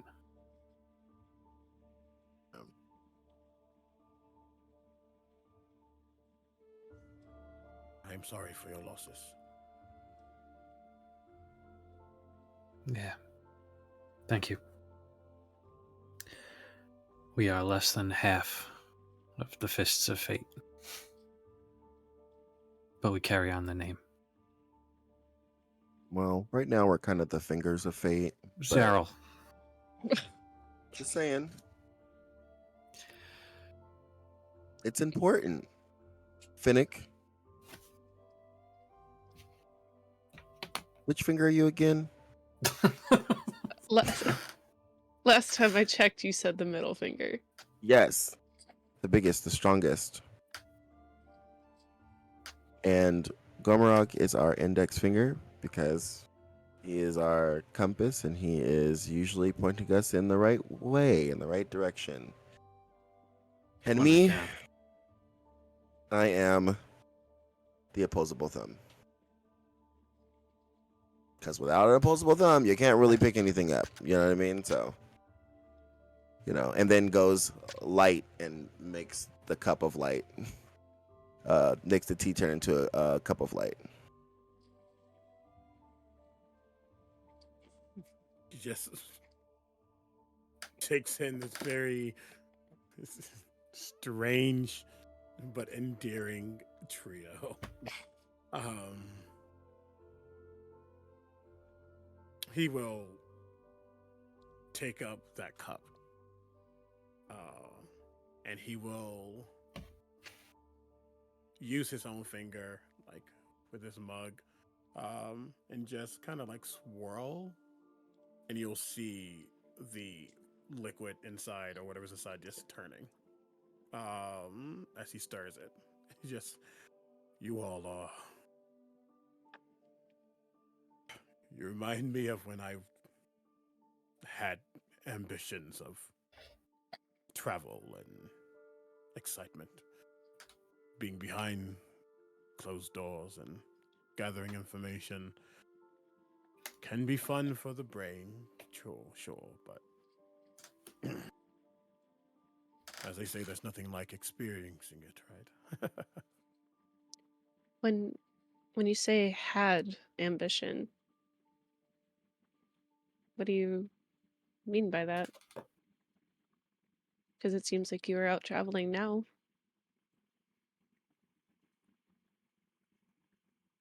Every now and then, I get to go on the research trips myself when it seems more important, I guess. Not just the simple cave dwelling or mountain climbing expeditions to find places. And again, no one comes to the teeth. Not really, not much. I saw an opportunity to get away, get outside of the walls for a bit. But I quickly realized that my talents were not for the adventurous preferred. I do best in libraries and spaces of understanding.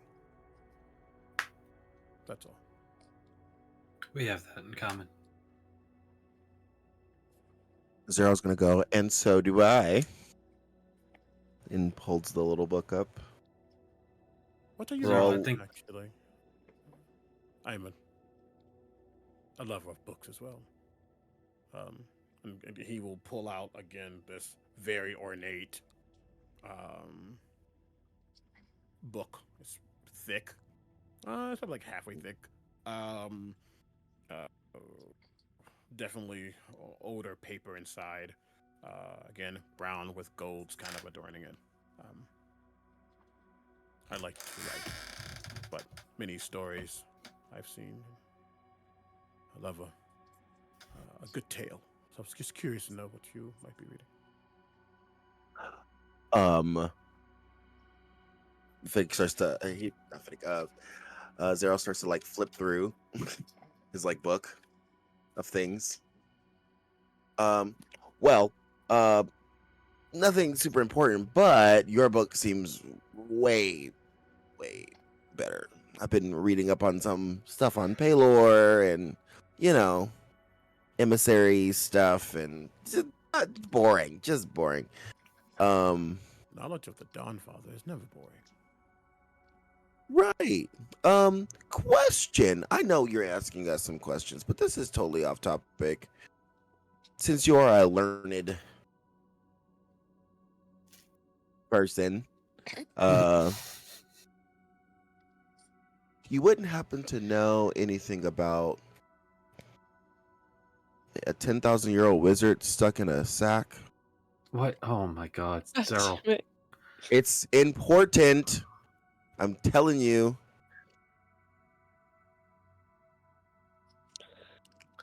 GM. You know what? Roll me a d20. Add your history bonus. Do you even remember his name, Zerl? His name. Wait, no. Antoine. 21. It is Antoine. I'm surprised you remember that. I'm not. Look, I'm gonna get this man off this sack. With a 21, you do remember reading rumors of a spellcaster back in the Age of Arcanum called Antoine. He disappeared under some less than scrupulous circumstances when as one of the higher up ranking individuals of, why can't I remember the name of the city?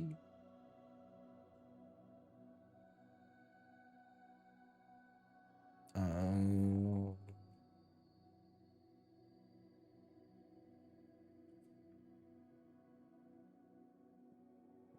if anyone would love to help me, that'd be great.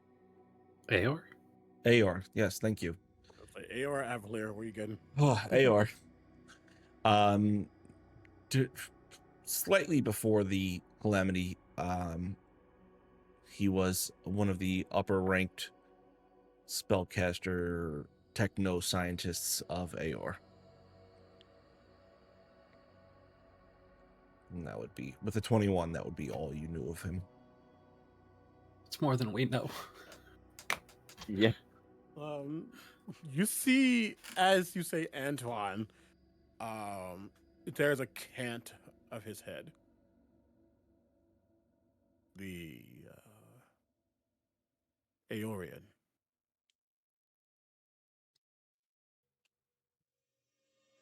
The what? Aorian, someone of Aor of the past.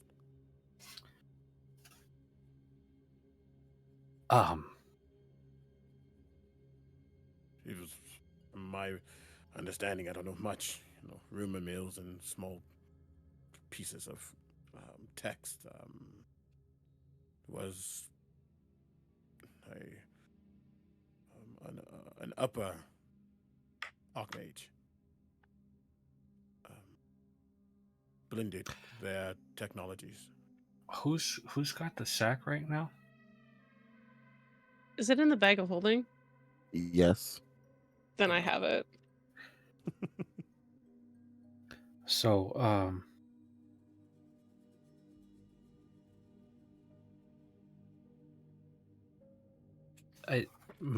right, that's a conversation. We found a hag in the Feywild who, in her possession, held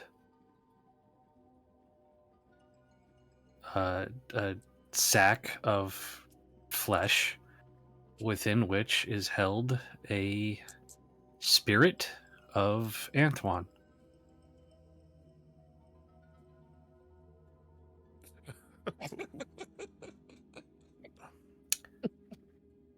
Yeah, that's What game have I been running? That's all you, bruh. That is all you. That was not random on my part. That is all canon, my guy. This is just a very eclectic and rare type of adventuring breed, I guess. And he talks through the sack. See, I told you, Gormrog. I told you he wasn't lying. He's a I just don't know what exactly we can do for him or what he can do for us. So, that's a thing. We got a wizard in a sack wizard, if you will. yeah. I see. Well, your sack wizard. If this is the individual I have heard of, that is a lot to take in.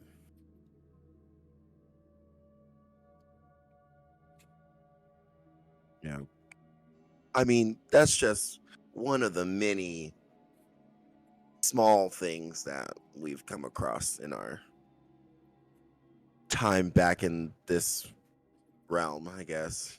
I guess the second time, because, the first time it was a whole different timeline. So, I mean, yeah.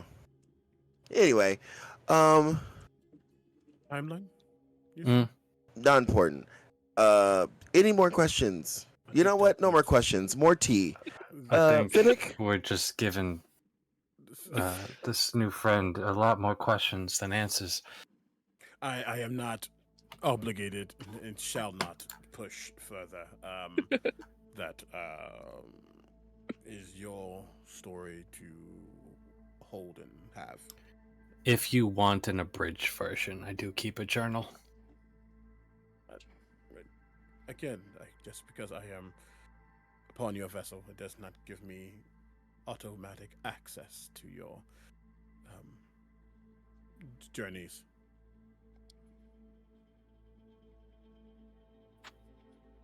So, well, once we get to the teeth, I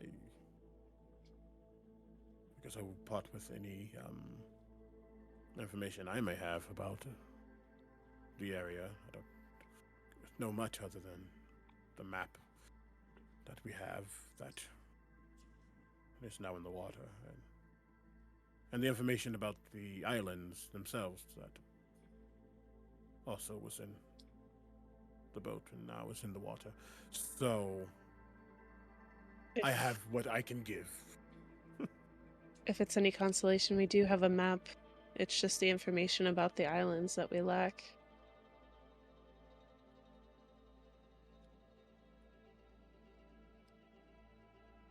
Perhaps once we land, we'll see how long it takes for someone to realize that we got lost and come get me from Wildbound. But if it will take a while, I guess I can give any information while we're there. Don't have many ways of communication right now.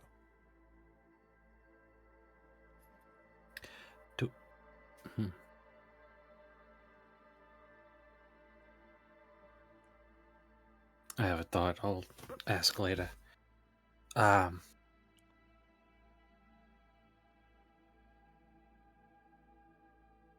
Okay. It is 11 o'clock. Well, midnight for some of us, and 10 o'clock for others, and 9 o'clock for some of us. Mm-hmm. So, I think that is where we're going to call it for this evening. Unless there's Gormrog, you wanted to get that thought out before you forgot it? No, Okay. I got it written down. Okay. That being said, that is going to bring us to the end of tonight's episode. I would like to say once again, thank you and welcome to our newest cast member, Omega. This has been a very tense episode, as always seems to be when you add a new character. So this has been a lot of fun to watch. Add a new character to a traumatized group. Yeah. Yeah, it's gonna be fine. It's gonna be great. Just come on in. That being said, let's go. Cece, I know you have things coming up this week. What do you got going on? Well, we have QPD on Wednesday, same time, so 8 p.m. Central Standard. And then over on Saturday at 1 p.m. Central Standard Time, I'll be over on the Wanderer's Haven Twitch channel for a Battle Royale one-shot. Omega, what do you got going on this week? Again, just lots of things. So check my socials. I Okay. post about what I'm doing every day. Fair enough. Date, what do you got going on? When we howl, as we howl, doesn't matter. We're howling. On Another World Tabletop on Thursday, 5:30 PST. Yes, 5:30 PST. World of Darkness, werewolves, blood gore, all the things, cryptids, doing the stuffs. Okay. This week I'm interviewing Classic Sammy on Investigation Check on this Thursday, and besides that, we will all be back next week for another round of Forging Fates. That being said, stick around for the raid. I've got nothing else. If you guys got nothing else, remember, we love you, geeks. Good night.